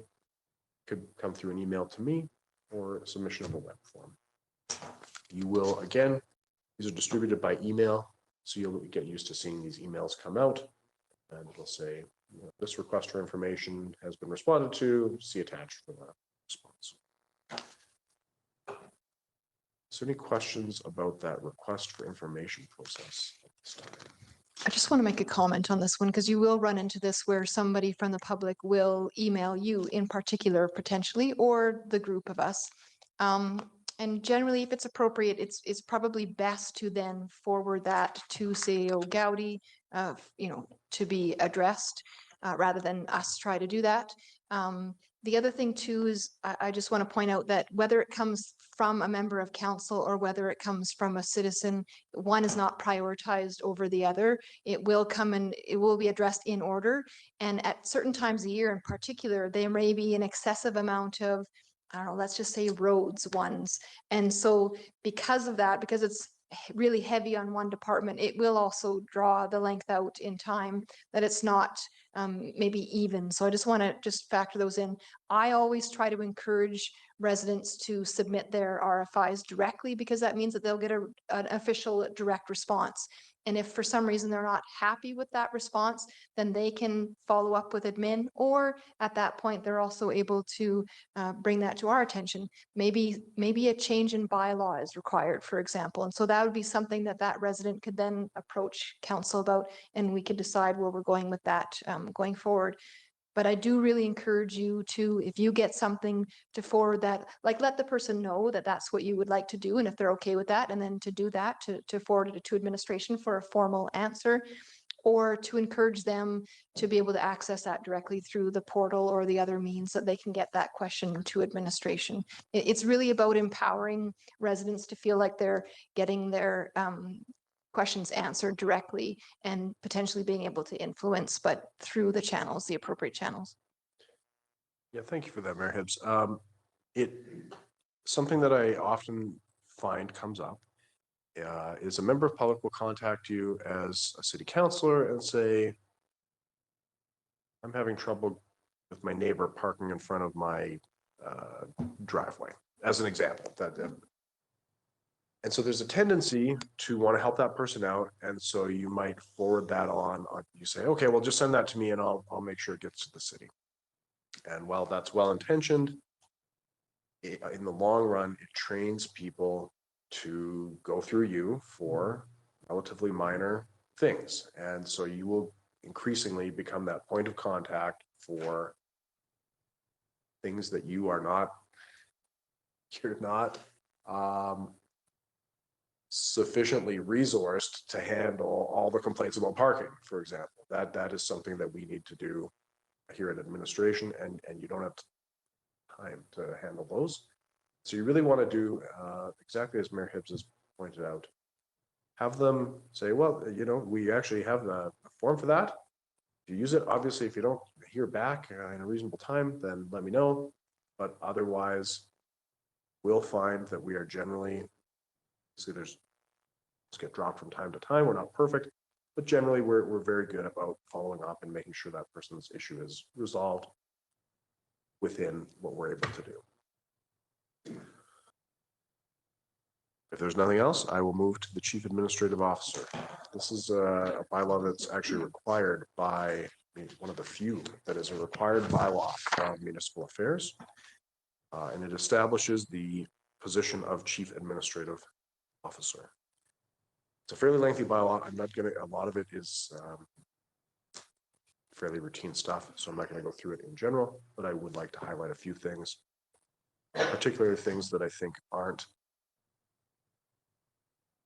really widespread in municipal government, that maybe the city of Lacombe is a little bit different than others. So, bylaw 425 establishes the position of Chief Administrative Officer, which is the administrative head of the municipality. The accountability section 6 points out that the Chief Administrative Officer is going to be responsible for the exercise of all powers, duties, and functions that are dictated under the Municipal Government Act, and all policies, procedures, resolutions, or bylaws or other enactments that council delegates or asks the CAO to do. The CAO is not obligated to do them personally. They are able to delegate those powers, duties, and functions to other municipal staff. That is done through a combination of formal and informal delegations, depending on sort of the degree of seriousness of the delegation. If I go to administration, the Chief Administrative Officer is the principal administrative link between administration and council. And so two of the most important duties here are B and C, ensuring that the policies and programs of the city are implemented. So that is my responsibility to make sure that your policy, resolutions, and programs are implemented effectively through the organization, and advising and informing council on the operation and affairs of the city. There is 3 other components there that are listed, but they're kind of catch-alls. Areas I'm going to highlight under authority of the Chief Administrative Officer. I will highlight specific areas where I've seen frequent issues in other municipalities arise due to like a lack of alignment on those areas. One of the authorization that the things that a Chief Administrative Officer is authorized to do through this bylaw is to establish the structure of the administration. So the division of duties, job descriptions, whether a certain program is handled by this department or that department, whether a new manager is created or collapsed 2 into 1. Those are administrative decisions that are empowered to the CAO through this bylaw. I do give advance notice of when there's changes, and certainly if there's changes at the managerial and above level, we provide notification, because you will at times be interacting with managers and obviously directors frequently. Beyond that, there are changes. Those functions are shifted when there's vacancies, and those are not proactively disclosed to council. It's not to say you can't ask for information about that, of course. That would be through the RFI process we just talked about, or just calling me and asking. They would probably let you know. Under section J, the CAO is authorized to hire, appoint, transfer, or promote any city employee, evaluate, discipline, suspend, demote, or remove any city employee, and determine salaries, benefits, hours of work, and other working conditions subject to council direction, which is the budget, top budget level. Financially, of course, there's a long list there. The 2 that I'll highlight are section C, ensuring that authorized expenditures are paid in accordance with section 248 of the Act and the approved operating and capital budgets for the city. So I have ultimate responsibility ensuring that vendors and suppliers are paid on time within the legislative bounds of what you have dictated to us through policy, procedure, and the budget approval. Section H refers to section 10D, but it doesn't really matter. At no time may the CAO authorize cumulative operating and capital expenditures in excess of the approved total and total operating and capital budgets. So highlight that to point out that there is the ability to move between sections of the operating budget. So if there's savings in roads, but there's a shortfall in the available funding for trail maintenance, I would go ahead and approve. Okay, well, I know where the budget's at. I know we're going to be able to approve this additional trail maintenance without affecting the bottom line. Those kind of decisions get made at the administrative level every day, all the time. And so it provided that that bottom line net operating cost to the municipality is unaffected, CAO does have discretion to move between different budgets. And lastly, I was going to highlight the delegation by the chief administrative officer in section 12, but I already did. Many of these duties are delegated. Again, there would be official documentation, administrative directives for delegation of things like purchasing authority, but delegating things like approving RFIs to go out. That's something that I do with the acting CAO through just discussion of what's going to be going on while I'm away. Is there questions about what I've gone over on the CAO bylaw? Councillor Dyksdag. Your comment about the moving of money in capital, I completely understand that, but I can't imagine you wouldn't report that to council if you had a savings of $1 million in one and were able to report it, that you could move it over to save something else? Or would we hear about those sorts of money transfers in some sort of formal way? $1 million you would. Typically in capital projects, actually, I would advise of any individual overage.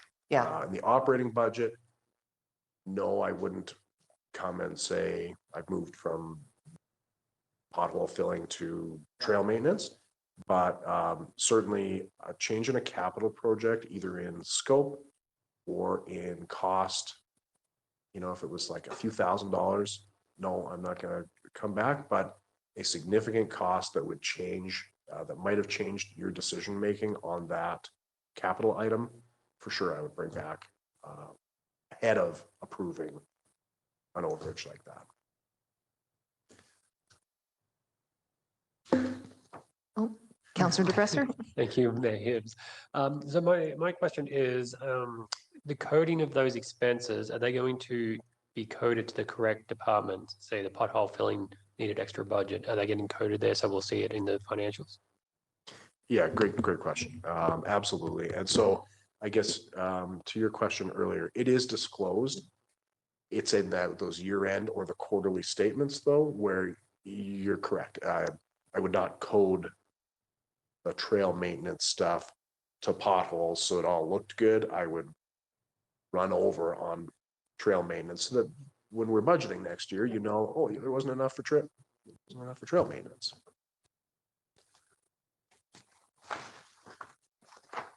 The next bylaw is one of what will become one of your most well-known. It is the procedural bylaw. So bylaw 370, it governs the procedures of council meetings, and it is very detailed. It's very detailed because it's very important work that you're doing. And so having clear parameters on how you make decisions and advance them is an important part of the job. We are going to bring in training on these procedures for council. Coordinator Post, do you remember the date? That's of Todd Brand's training. I'm sorry, the dates of which ones? Todd Brand's training. Yes, I sure do. Just give me 1 minute. And I would encourage you, if you're able to make this, it's not a mandatory thing under the Municipal Government Act or anything, but you will find over the next 4 years that there's times that the procedure and the procedural bylaw trips you up in clearly and smoothly advancing your agenda. So having a good working knowledge of how the procedural bylaw works will make you a more effective counselor. So I would really encourage you to attend that training. One thing that I do want to highlight here is that the best method to advance your initiatives and your objectives is going to be through the strategic planning process. That's going to be kicking off in the new year, and we renew that every year, both reporting on what's happened and resetting priorities, maybe adding new ones or changing the priority. The other way that you can bring it about, it is less of a smooth way, but it's more of like there's an emergent thing that I think is important that we talk about, is through what's called a notice of motion. And so there you're literally giving at one meeting a notice that at the next meeting you want to propose a motion to be voted upon. The reason that you can't just show up and make a motion on something is that it is unfair to your fellow councillors and members of the public who don't know that that item is going to be talked about. Maybe they would have been engaged in some other way or done some research ahead of time. So to submit a notice of motion, you must send to me as the CAO ahead of a meeting or even during a meeting. If you do it during a meeting, please let me know verbally also that you have done so, in case I don't notice it. But you need to send me a motion in writing, which I would be happy to help you draft different options for, or what I think might be the way to accomplish your goal. And then we, through Mayor Hibbs, introduce it at that meeting to say, you know, I'd like us to buy red trucks from now on, you know, instead of white trucks.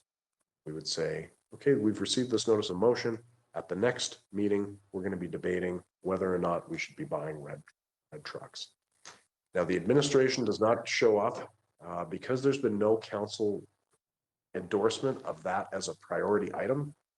We don't proactively go and say, well, how much would that cost to switch from white to red? Would it affect our resale? We don't show up with any background information.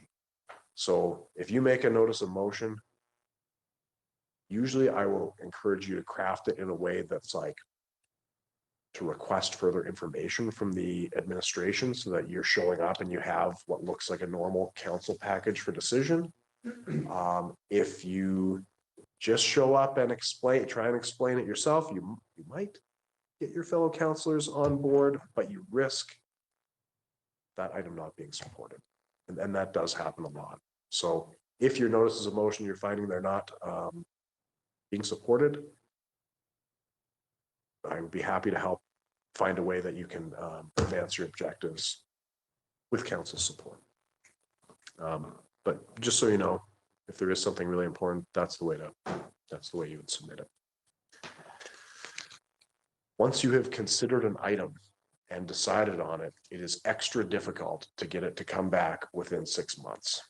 So that is something you have to consider as well. If you make a notice of motion and the motion fails, it's not like you can make another notice of motion and then try it again in another meeting. There's a 6-month sort of cooling off period where it takes a super majority of council, including a member who was on the prevailing no side. Don't worry about that, but it takes a super majority to consider it again. Mayor Hibbs, how would you like to go through in detail, or should we wait until For the procedural bylaw? I don't think that we should necessarily, because there's a lot of information, but I would say, I know my bylaw is pretty good. This one I know almost word for word. You do need to know this one because this is going to keep you on side as opposed to off side. So it's obviously a great idea to read the MGA, go for it, encourage you to do it, but at least make sure that you really feel like you're really confident in this bylaw because this is truly our own. This dictates how we behave, how we run a meeting, how these items come to be. So we just went through the notice of motion, for example. That can be a very powerful tool, but it can also be a considerable misstep. I haven't done the math on our notice of motion from last council. I would say that They weren't necessarily overly productive. I would encourage anybody that is thinking that they would like to bring a notice of motion, definitely to discuss it with CAO Gowdy, but definitely feel free to discuss that with me as well, because I definitely feel like I could give you some guidance on that. One major mistake I think that CAO Gowdy did sort of allude to is you can't come with the expectation that administration will have done the homework for you. That is literally the onus on you when you're bringing forth a motion on your own. So you will be providing that information to at least get your fellow councillors on board with moving forward on that. The motion might be that you're going to be asking administration to provide something, but they're not going to be providing that until a motion has been successful to do so. So I think that's really important for you to understand that when you're making a notice of motion and then the subsequent motion at the later meeting, the onus is on you to be able to prove that this is something that needs to move forward. And again, we just mentioned about the strategic plan. That is the most effective way that we have as a council to provide direction for the next 4 years. And so that is really where we need to be identifying what our priorities are and trying to get other members of council to be on board with those. These are things that would have come out of your campaign. These are promises that you think are reflecting of what you heard during that campaign and your own thoughts. So I would say that that's the most powerful way. Notice of motion is maybe a less productive way, in my opinion, just because you have to now get people to go with you. But they are important. That is, sometimes things are emergent. You can't possibly imagine them when we're coming up with that strategic plan at the beginning of term. Something maybe pops up 2 years from now and you're like, we never considered that, but that actually is really important. And I think we need to, look at that. So that's where notice of motion comes in. But yeah, I appreciate the distinction there. Thank you. Thank you. The only other one I will highlight, because I think it has come up, is about spokespersons, 618. And it's important that the mayor is seen and given the responsibility of being the spokesperson for the city. Not to say that you don't have opinions as a city councillor, you absolutely do. But when there are public events, the mayor is the official spokesperson of the city. When there's interviews from the media, direct them to the mayor. And again, it both adds gravity to the office, which it deserves, and it also makes sure that we're able to support the mayor if there's the production of speaking notes or particular items, gold shovels that are needed, that sort of thing. So it's a procedural thing as well. There used to be a section in this bylaw about code of conduct, referring to the code of conduct bylaw, and actually I think I have that later on in this agenda, so I won't go into it now. Is there any other questions on the procedural bylaw 370?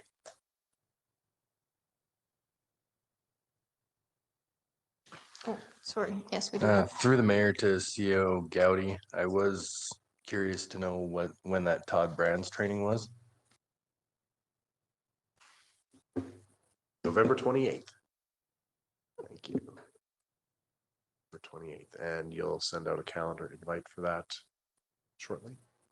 The November 28th training is currently on all of our councillors and the mayor's agenda and the council calendar as well. It's called council orientation. I think part 2, is that? No, No? Okay. no, that was a temporary label for it. It has been Updated. relabeled to procedural Okay. training. Yes. thank Perfect. you. Okay, thank you. Councillor Proud, did you have a question? Yes, thank you. Through Mayor Hibbs to CAO Gowdy. Just in regards to the question of spokespersons, we kind of had that come up with Councillor Contente and myself were invited to an event, a grand opening in the town. And so we had posed that question about spokesperson. Now, I've spoken to the shop owner and let her know the procedure to invite council. And I'm wondering, because the event goes over a weekend, so if a council person goes on a Friday and the mayor goes on a Saturday and, that kind of thing, is that recommended? Or, if I say go on Friday, do I just go as a member of the community or do I go as the official? I think it's fine to show up as in your capacity as a city councillor.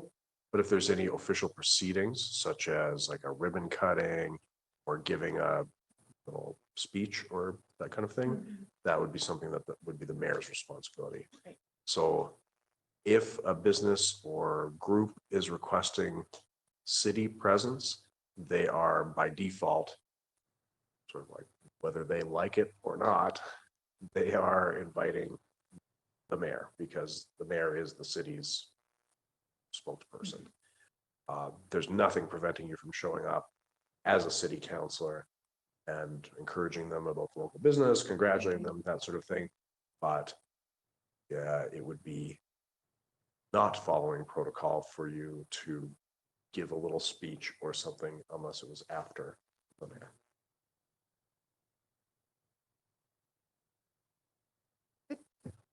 Okay. The next item is the strategic plan. This is a strategic plan that was adopted and executed by the last council and administrative team and fairly successfully executed, actually. I would say when we looked at the reporting, vast majority of items that were identified were completed. What you're seeing here is the sort of public facing component of it. There is typically going to be a supporting component so that under, say, the category of growing the community, there would be a list of maybe 5 to 25 items that we have identified as administration as actions that would support this strategic objective. So it says, as an example, strengthening conditions for investor attraction. And we might have an item under there that's like update the city's investment opportunity webpage. We would disclose that to you. Once strategic planning is done, we would come back and say, here's a bunch of things we think these actions are going to support your strategic plan in these areas. So, do you agree? Yes, and then we'll come back and action those and then report on them. Progress made throughout the year. You will find that a lot of these really high-level strategies and strategic plan components very similar from municipality to municipality. That there is, I would say, a practice of making them kind of like so broad that you cover everything and can kind of shoehorn in various actions into one or more categories. We like to have some discretion to do that, but we also like to give you the details so that you know what we're doing to support those actions. So we have a great strategic planning process laid out that involves reports from some of your community groups and agencies, involves input from your previous council, from administration, other data data sources that are available in the community or provincially to help you make the best choices you can for the community. And then we'll be carrying those out on your behalf. So any questions about the 23 to 26 strategic plan? Just a quick one, actually, sorry, and then I'll get to Director Thompson. Do we have dates tentatively set for that? Yeah. Yes. To Mayor Hibbs, yes, we do. February 26th and 27th. Those are full days and expect them to be full days.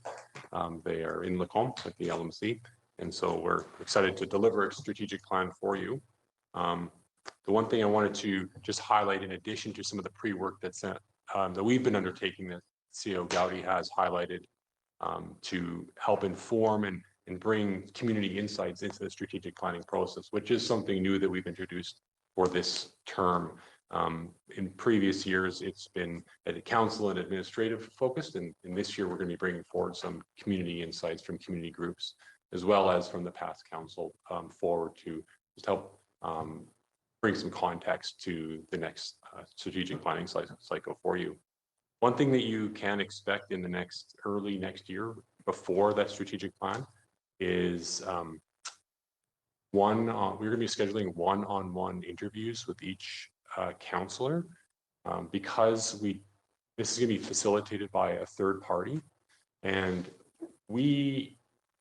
partly because sometimes these sessions where we're talking about vision and high level, they kind of get aggregated up into something that's so generic and so general. It's hard to really capture the nuances of you as individual counselors and what you wanted to bring to the table, what your vision is for the community. We introduced this extra step to capture those details and those nuances. So if you have some specific ideas, I just want to reassure you that we want to create the time and the space for you to share those ideas. When you come to the meeting, don't feel like you have to, this is your one shot and that's it.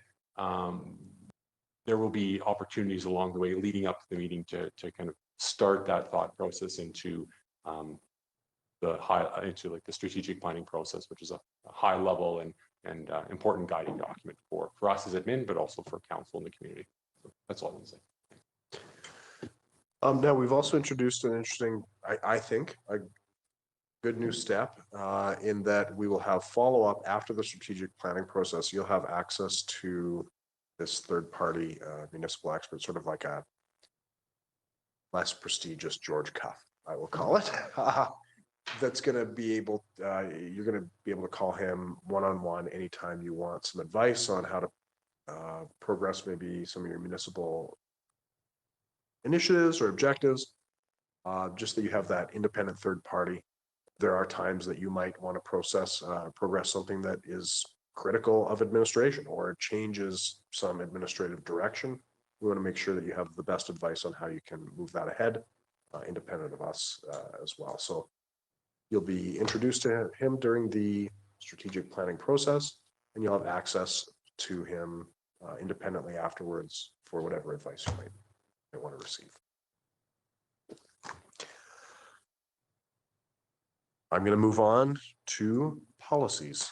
And these I am going to go through fairly quickly. I'm going to tell you what the policy is about and maybe highlight 1 or 2 points so that you know where to look for it if you think of it later.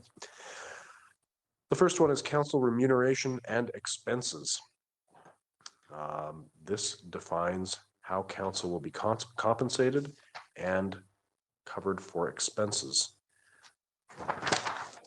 This is reviewed at least once per term by the Council Remuneration Committee. It was most recently reviewed in this year, actually, by the Remuneration Committee, and no changes were made at that time.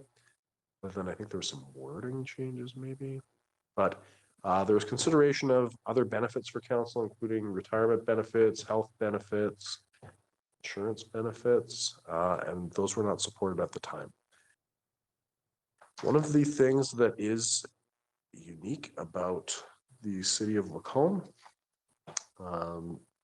is that the salaries for mayor and by extension council are based on the CAO's salary. So other municipalities will have different methods. It could be a percentage of MLA's salaries. It could be just taking the median of some comparative communities. It could be just directly picking a number and setting that. But I would say that is something that is atypical in the municipal world. Your travel rates are set as the CRA rates for kilometers and meals. One important thing for council to know is that there is a limitation. Council is not to claim kilometer expenses for in-town meetings. So there's an expectation that in town, you're kind of just roaming around anyway. And so you'll have those meetings on your own time. Once you're out of town, you're to keep track of those kilometers and you'll be compensated for them. The expectation is for the most reasonable and economical travel. So there is no business class. There's no renting anything other than the base car. If you have any questions about that, please let me know and I'd be happy to provide you information. So any questions about the council remuneration and compensation policy? Councillor Contenti. Yes, thank Mayor Hibbs to CAO Gotti. You'd mentioned in the policy there about possibly a city vehicle being available or something instead of taking your own vehicle and expensing. Is that a case? Is there a city vehicle that council could use to travel to Calgary, for instance? We have not because of the insurance component that's involved. It just isn't something we've had a request for in the past. If that is something that council would like us to look into, we could ask with our insurer and see if there is a vehicle that would be available, but it just hasn't come up before. Good, thank you. Just one comment before we go on. With these expense ones in particular, so just one of the duties as deputy mayor from time to time will be to sign off on expenses, mine in particular, because obviously I won't be able to sign off on my own. And being able to refer to these documents in particular, so I would ask that administration does include them in the folder when submitting any of those expenses to the deputy mayor, also for my own use when I'm reviewing any other expenses. I just wanted to comment on that just because as a rule, you typically wouldn't see these, but you may be asked to do that, to perform that duty as deputy mayor. If for some reason I was incapacitated and things needed to be signed off on, if I'm not available, then obviously deputy mayor would be stepping into that role even for other members of council and the CAO as well. So that's all I just wanted to comment on. Thank you. I believe that I may have spoken about a couple of things, such as the in-town travel component that's actually contained in the business travel expense policy and council remuneration and expense. So I apologize if there was some mixing there. The business travel expense policy is a more general business travel expense policy that applies to all staff, and where silent in the council remuneration and expense policy, the business travel expense policy shall govern. So I think this is where the CRA rates and so on, for example, are. Apologize for that. I told you there would be mistakes. So that you know of.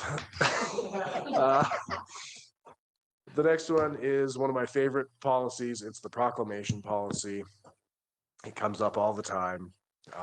You will get, as council, frequently requested to proclaim things. You know, don't want to be facetious about it, but might be, what was that one? Boss's Day. That's my new favorite, my new favorite one. You might get these requests to proclaim, and it might be very serious and good causes. Like it could be anti-bullying, or it could be really valid things.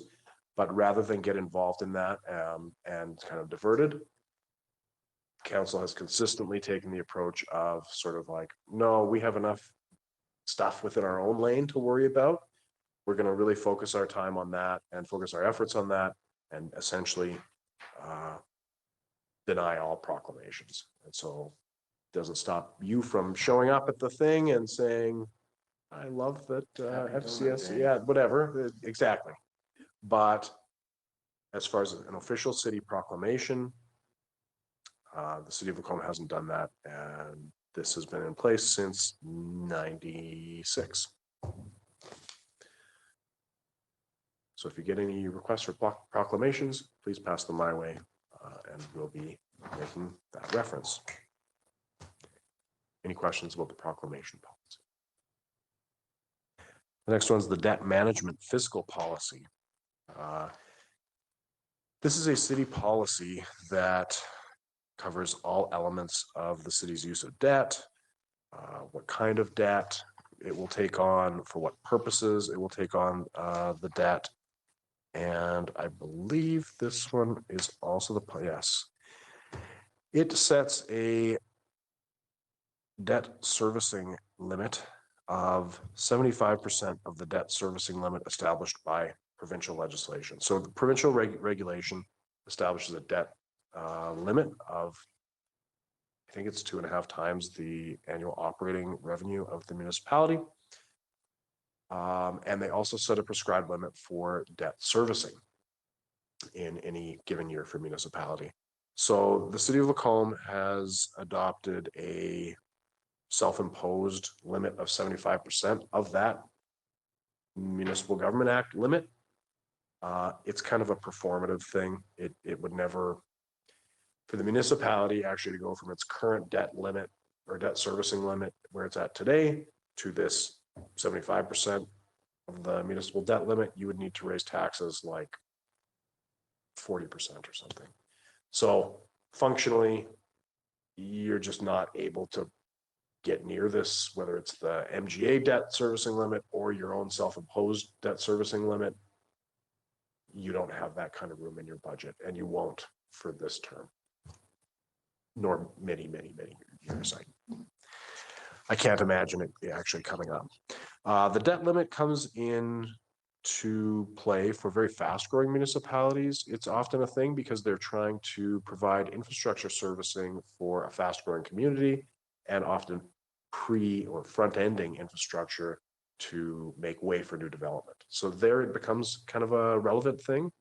The city of Lacombe has grown at a very stable kind of 2% plus or minus 0.5% rate for almost its entire existence.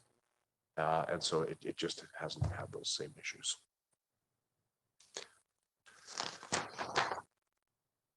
I have a note here about public participation. There is two policies that the city of Lacombe has: a public participation policy and a public consultation policy.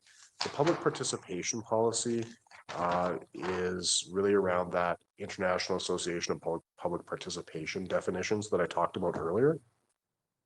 Excuse me, you'll see that referred to as IAP2. And that's just saying that that's how we're going to determine our consultation and engagement activities is through those channels: inform, consult, involve, collaborate, and empower. The public consultation policy is about planning and development consultation, and it is 15 years old. It is scheduled for review and update this year, or sorry, next year, 2026. And so you'll see this come to you for debate in the next year. A lot of the public consultation provisions around land use are well defined within other levels of government's regulation. And I would say recently the province has become even more involved in setting when you can and can't have public hearings, that sort of thing.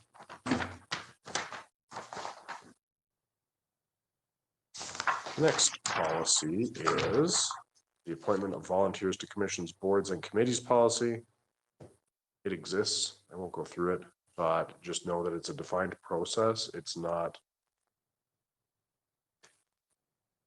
kind of a free-for-all of how appointments get made. They're not made necessarily by the committee themselves. There is a vetting process where the mayor is involved, often the committee is involved, and then it comes to council for ratification.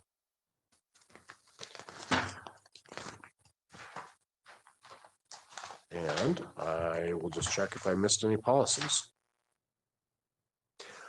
I didn't, but in your financial plan binder, there's going to be most of our financial related policies are in there.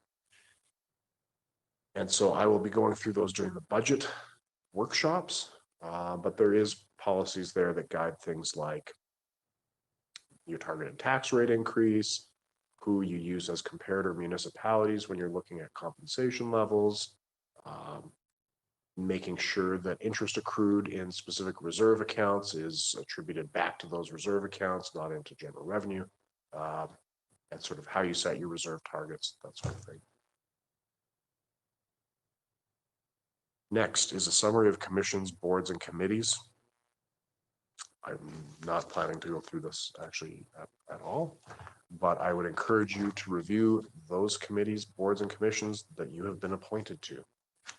This work of the committee review report was a significant undertaking 2 terms ago, where the council came in to an ecosystem of like a lot of commissions and boards.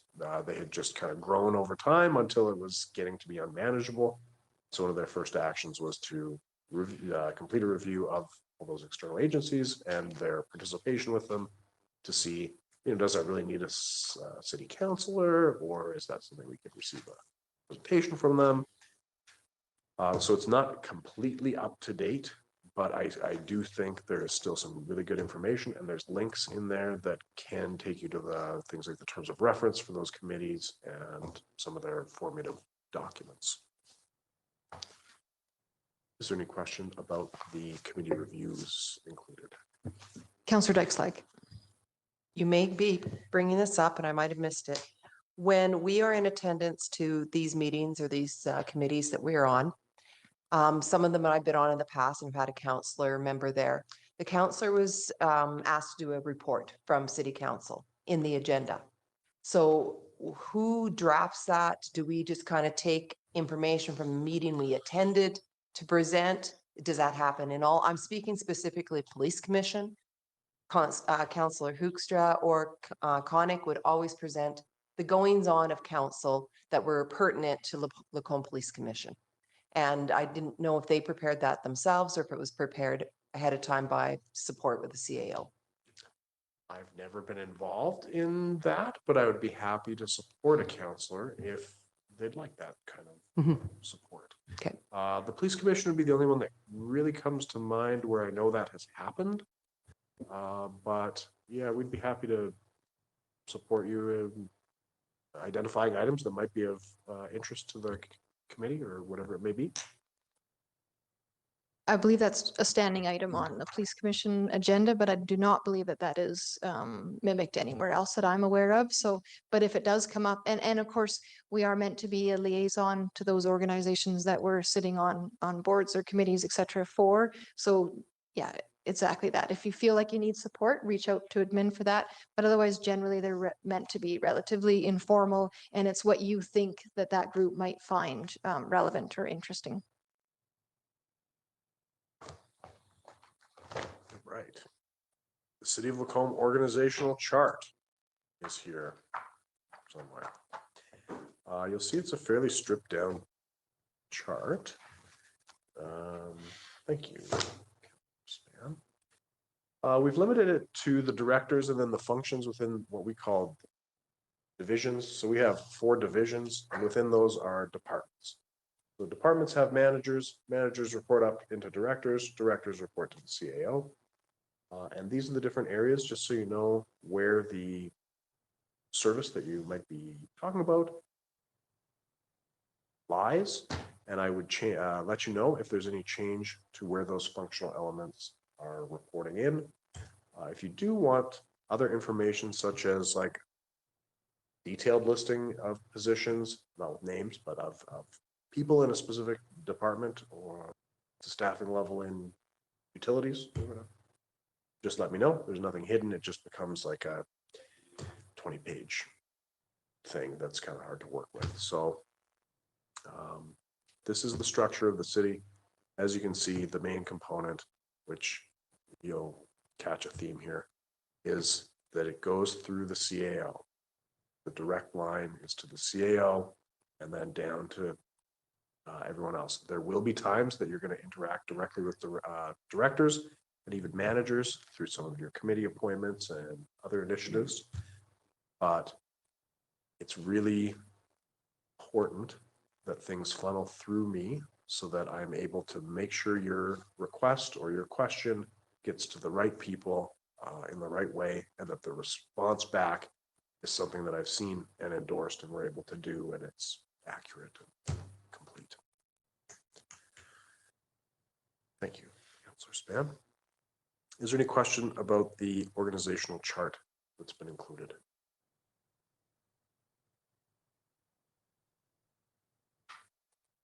Seeing nothing, I'm going to move on to upcoming council commitments and events. And that one is your second last tab. All right, so today is the November 3rd, where we are distributing the budget binders to the new council. Council photos are going to happen on Wednesday with the first day of budget workshop, 3 days of budget workshop, although it's possible that we won't go right to the end of the day on the third day.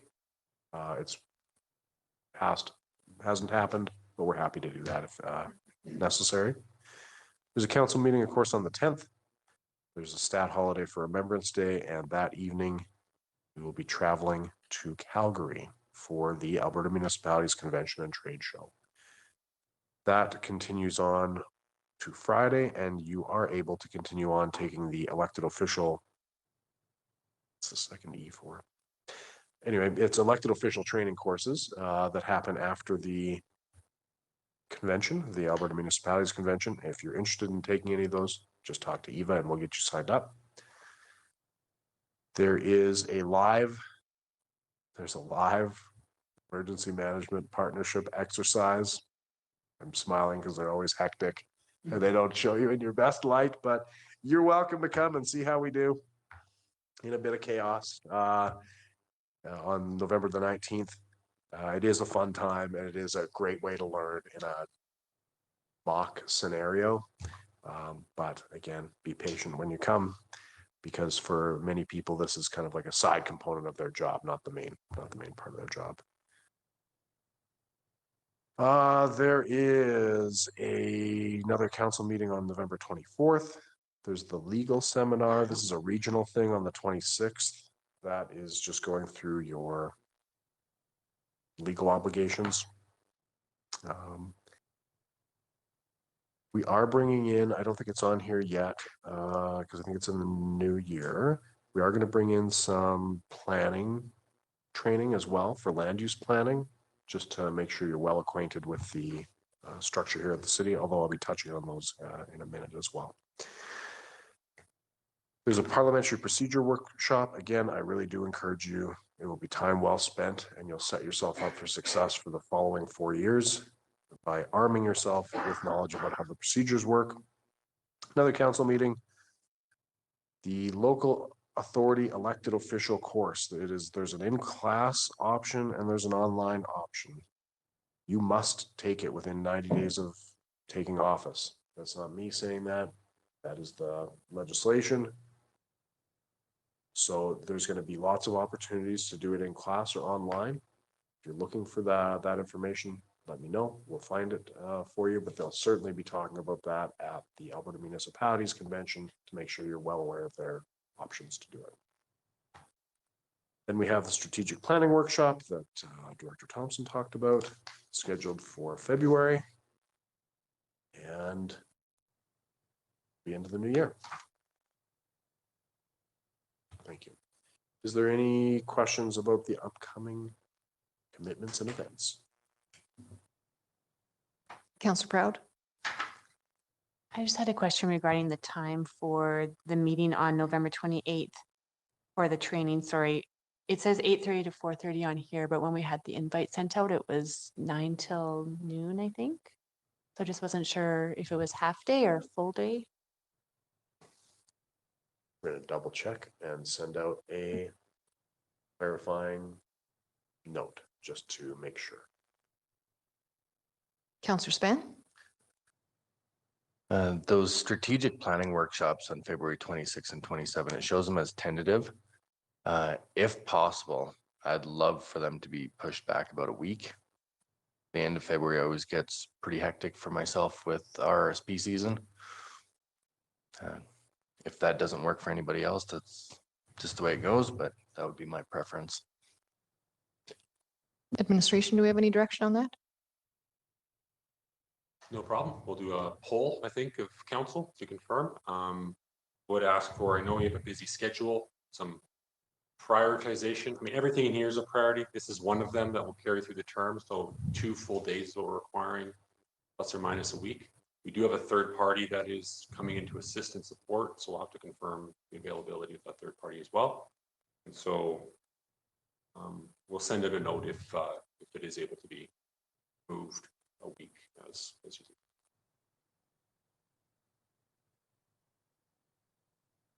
Okay, Just to comment on the live exercise, I've been part of those in the past. They are a lot of fun, definitely kind of taking a, not quite a back seat, but we're definitely not running the show. But it is something that's really important to even check out for a brief moment in time, just so you're aware of it. Particularly if you're on the regional emergency management advisory, which I believe Councillor Contenti is. So definitely encourage you to be there. And then, of course, the ones that are on the local, there we have a bit more presence on the local one. I can't remember the councillors off the top of my head, but again, if you're able to, those are worth trying to prioritize to attend, at least in part. Yeah. Any other further questions on the timeline given here? No. Okay, moving into major community plans. Again, I'm not going to go through these in detail. I just want to want you to know they exist. These are not the city's land use plans, such as the municipal development plan or the intermunicipal development plan. Those will be covered through separate training. So the list of plans that I've included here,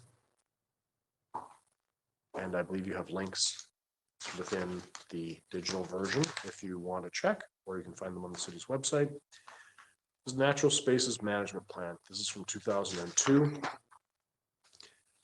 And the plan looks at how to balance development with preservation of the ecological assets that are within the municipality, and sort of develop in a way that works with the existing ecology and geography, not against it. The Municipal Sustainability Plan is a statutorily required plan under the Municipal Government Act, and it outlines the community's vision for long-term sustainability. I believe it's in 5 pillars. Yes, 5 pillars. Governance, environment, economy, social well-being, and culture, with specific goals. Again, a very high-level document, but it is actually the sort of master guiding document for municipalities. That's from 2009, and it's still functional today. Quality Management Plan determines how the city administers its accreditation through the Alberta Safety Codes Act this is for like what we call secondary permits, so gas permits, plumbing permits, electrical permits, just to make sure that when we're reviewing and signing off on things, it's in accordance with the established standards. We have for downtown and urban form plans, we have the Downtown Streetscape Development Plan. This is from 2005, and it outlines various aesthetic and functional goals for the city's downtown. So things like that 49C Plaza was included in there. Some of the streetscaping elements that we have on 52nd Street and 53rd Street, and just a lot of the downtown infrastructure work is actually envisioned in this 2005 plan, which is subsequently built on into this 2013 Downtown Area Redevelopment and Urban Design Plan. This 2013 plan was adopted by Bylaw 380, so it is like a statutory plan for the city of Lacombe. And it goes beyond just land use and physical form, and talks about sort of like what the community desires from its downtown to be viable and sustainable in the long run. That plan still guides work to this construction season. Much of what you saw happen in the downtown was originally from the 2005 plan into the 2013 plan, and then carried through close to completion by the most recent council. And so I could see there being a desire from the DARP committee that there may be a desire to look at that, like refreshing that plan or seeing, well, what's the next, now that we've accomplished these things, what's the next iteration of how we want our downtown to look. Lastly, our most recent plans include a recreation and culture master plan update from 2024. This was an update to a 2013 plan by the same name, and it looks at how to prioritize asset investment in recreation assets in the community, what the community desires, and what should be prioritized for new recreation assets. We also have a social needs assessment and prioritization report that was completed between 2023 and 2024. It looked at overall elements of the community's well-being, looking at social infrastructure, service accessibility, and community capacity.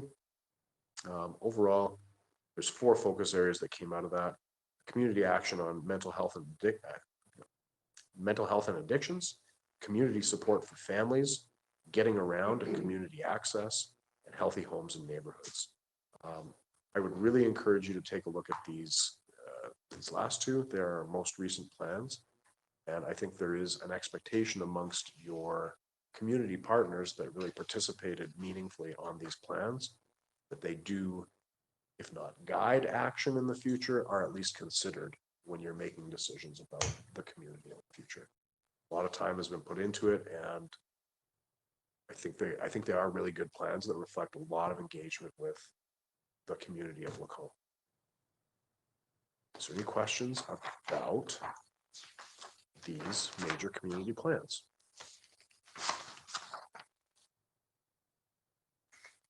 All right.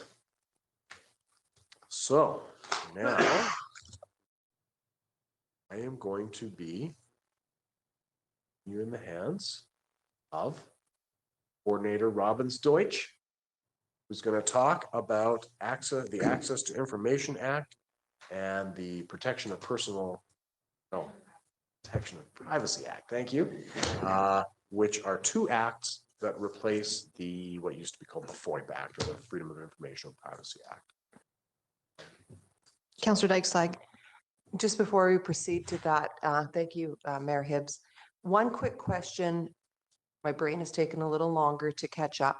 If we are currently sitting in any capacity as the appointed member on commissions or FCSS boards, and our term has not expired for replacement, are we just now null and void in that position because now we're a councillor, playing a councillor or in the councillor role, and we let those committees know? To Mayor Hibbs through to Councillor Dyke-Slag. It's a weird thing, actually, that is experienced by a lot of municipalities where you have people. It's a great way to come up into city councils, participating on the boards ahead of time. And so there is some confusion. You're kind of in a legislative no man's land. What we did there is we passed 2 readings of a procedure bylaw amendment with the old council. And then on November 10th, you're going to look at the 3rd reading of that same bylaw.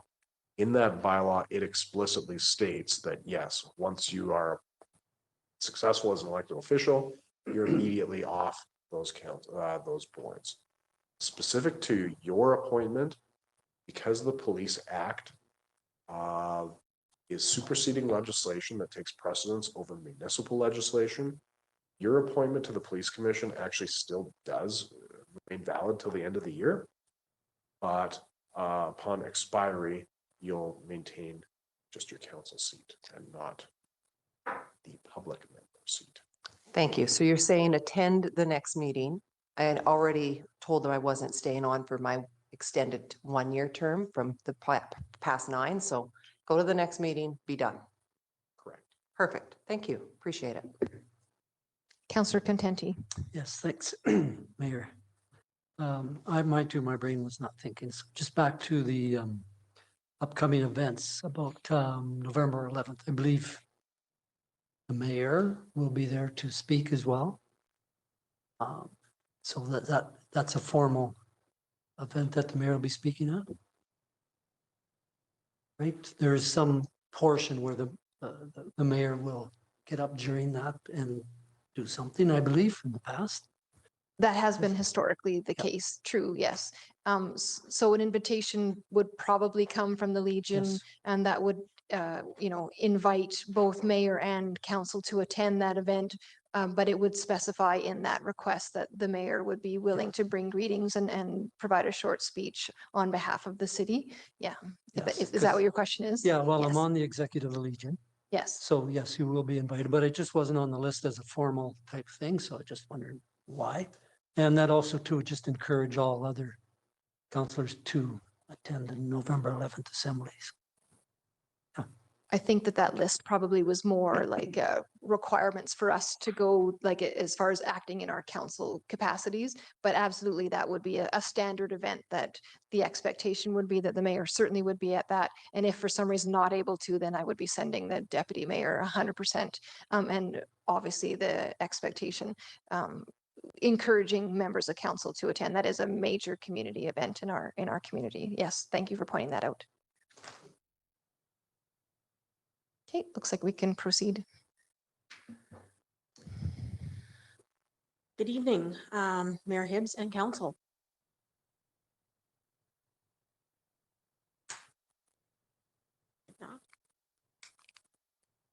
My name is Tabitha Robbins Deutsch, and I am the city's privacy officer. My role involves coordinating the city's records and information management, access to information, and protection of privacy programs. I also support the Lacombe Police Commission, the Water Service Commission, and the Wastewater Service Commission in these functions. So, privacy management and access to information legislation are the cornerstones of open, accessible, and accountable government. They balance the public's right to know and the individual's right to privacy concerning records in the city's custody or control. On June 11th, the city of Lacombe became subject to Alberta's Protection of Privacy Act, or PAPA, and the Access to Information Act, or ATIA. These new acts repealed the Freedom of Information and Protection of Privacy Act, or FOIP.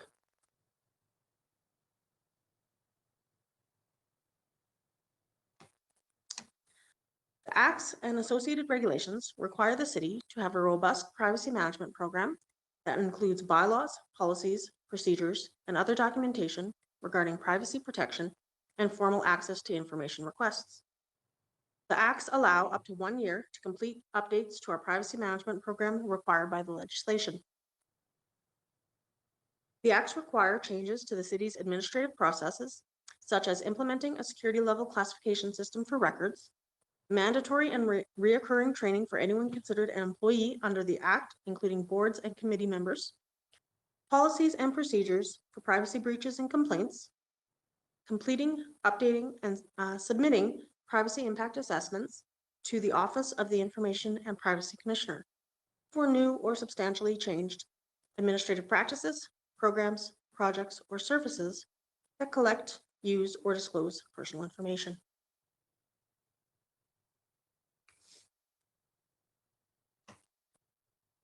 The changes from FOIP to ATIA and PAPA will significantly impact city administrative functions and require a large allocation of staff time. Like us, many other small to medium-sized municipalities are also feeling the pressure to be fully compliant with the legislation within the 1 year timeline. Administration is actively working on improving our overall information governance program, including privacy, security, risk mitigation, and records management practices. Administration anticipates bringing a new bylaw to council before the end of June 2026. We will continue to prepare related council or administrative policies and administrative directives, operating standards, procedures, guidelines, and training well into 2026 and beyond. For now, items for council to be aware of include council members and other members of commissions, boards, and committees are considered employees of the public body under this legislation. The head of the public body of the city of Lacombe is the chief administrative officer. The city has a delegation and assignment of responsibility matrix for specific duties, powers, or functions of the head of the public body under the acts authorized by the CAO. This matrix distributes the decision-making and actions that need to be taken to comply with the legislation to multiple staff members. Emails, text messages, and work completed on city-owned devices are records in the custody and control of the city and are subject to the acts. Also, the Protection of Privacy Act applies if a public body official or employee creates work information using their personal accounts and devices. Council meetings agenda packages must not make disclosures that are harmful to the business interests of a third party or harmful to personal privacy. Minutes, notes, or any form of recorded information from an in-camera session are subject to privacy legislation and may be requested in an access to information request. Although exceptions to disclosure do exist in the Act, no information recording should occur in an in-camera session. My door is always open to staff for questions about privacy and records management. Should council have any questions about these topics, administration is here to support your decisions. Thank you.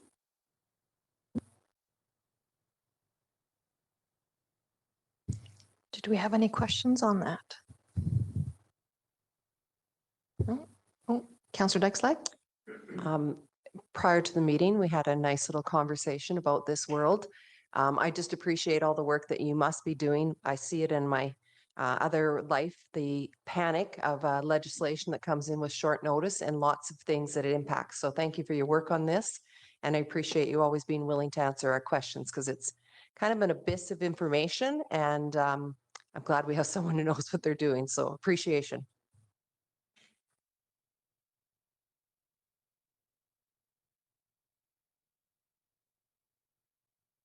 I guess that brings us to the end of that item. CAO Gowdy. Great, so moving on to logistics. Parliamentary procedure training is a half day. The calendar invite is correct. There's an error on that spreadsheet there. It shows it as a full day. Thank you for pointing that out. But it is a half day.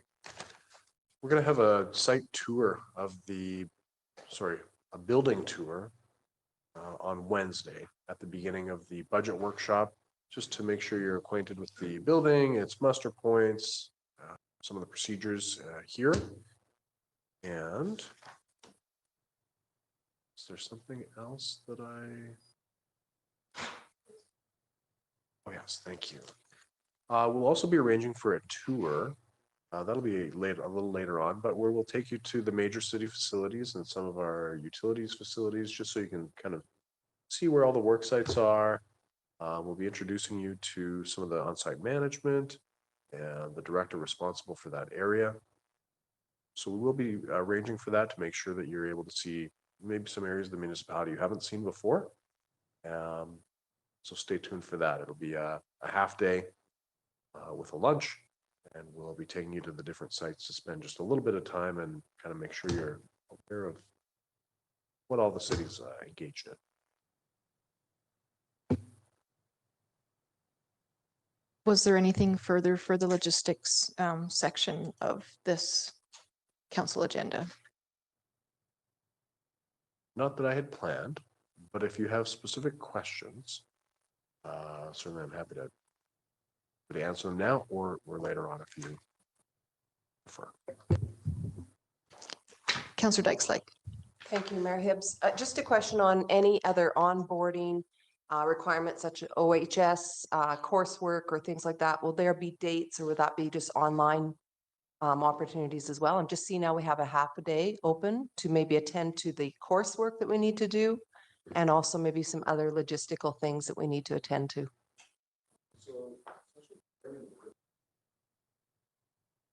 There is that training that I just talked about. There's basic emergency management training, and that's in the new year. And that's sort of it. There are these elected official training courses that you can get through AB Munis, and we have budget for that if anybody wants to take them and is willing to. You also have budgets associated with each of your council positions that is for training and conferences and education. So if there is something you want to participate in, let me know and we'll support getting you there and getting you registered for that. We're happy to support whatever education you want to engage in. We really encourage that. It's everybody when that happens. So we'd support however you want, but the actual requirements for the training are very limited. Basic emergency management, the required provincial one that I went through already. Anything else? I should just say I saw one person who was not able to access their counselor email yet. Has that been resolved? That was my problem at a hotel. So the hotel, I couldn't get in. I could get in on Friday, couldn't get in over the weekend. Everything is perfect now. Okay, if you are having any trouble, I will be from this point forward communicating with you through that lacombe.ca. Perfect. email. So Ready to go. I encourage you all to do the same because as coordinator Robbins Deutsch pointed out, if you're using your personal emails, they become kind of like responsive records for searches and stuff. So I just would discourage that. Do the lacombe.ca. That's where you're going to get all the information from us and all the calendar invites and everything. If you're ever having trouble, you got locked out or whatever, just let us know and we'll get you sorted out. I'm sorry, I have so many questions, but one other question, Mayor Hibbs, is if we run into technical difficulties, does the city have a hotline number or a technical contact that we could have after hours? I wouldn't, want to abuse that at all, but sitting in the hotel room panicking that I didn't have access to things. I just know that sometimes there is those hotline numbers to call in those cases of emergency.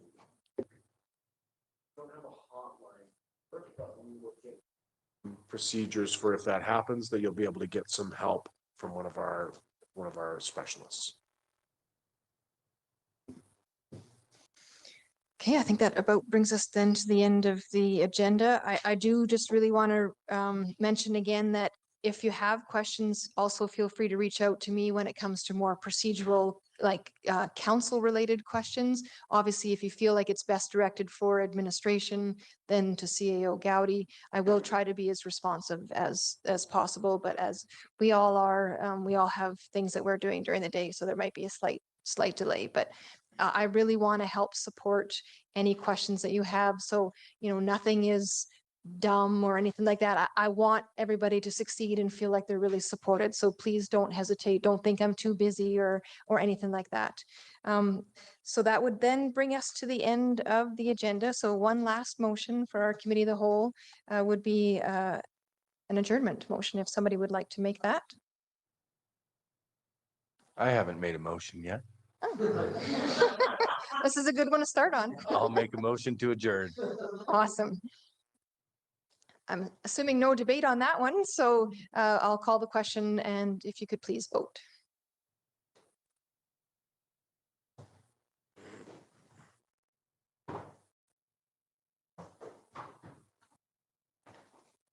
Well done, everyone. That is adjourned at 8:25, our first evening of council meetings. Congratulations.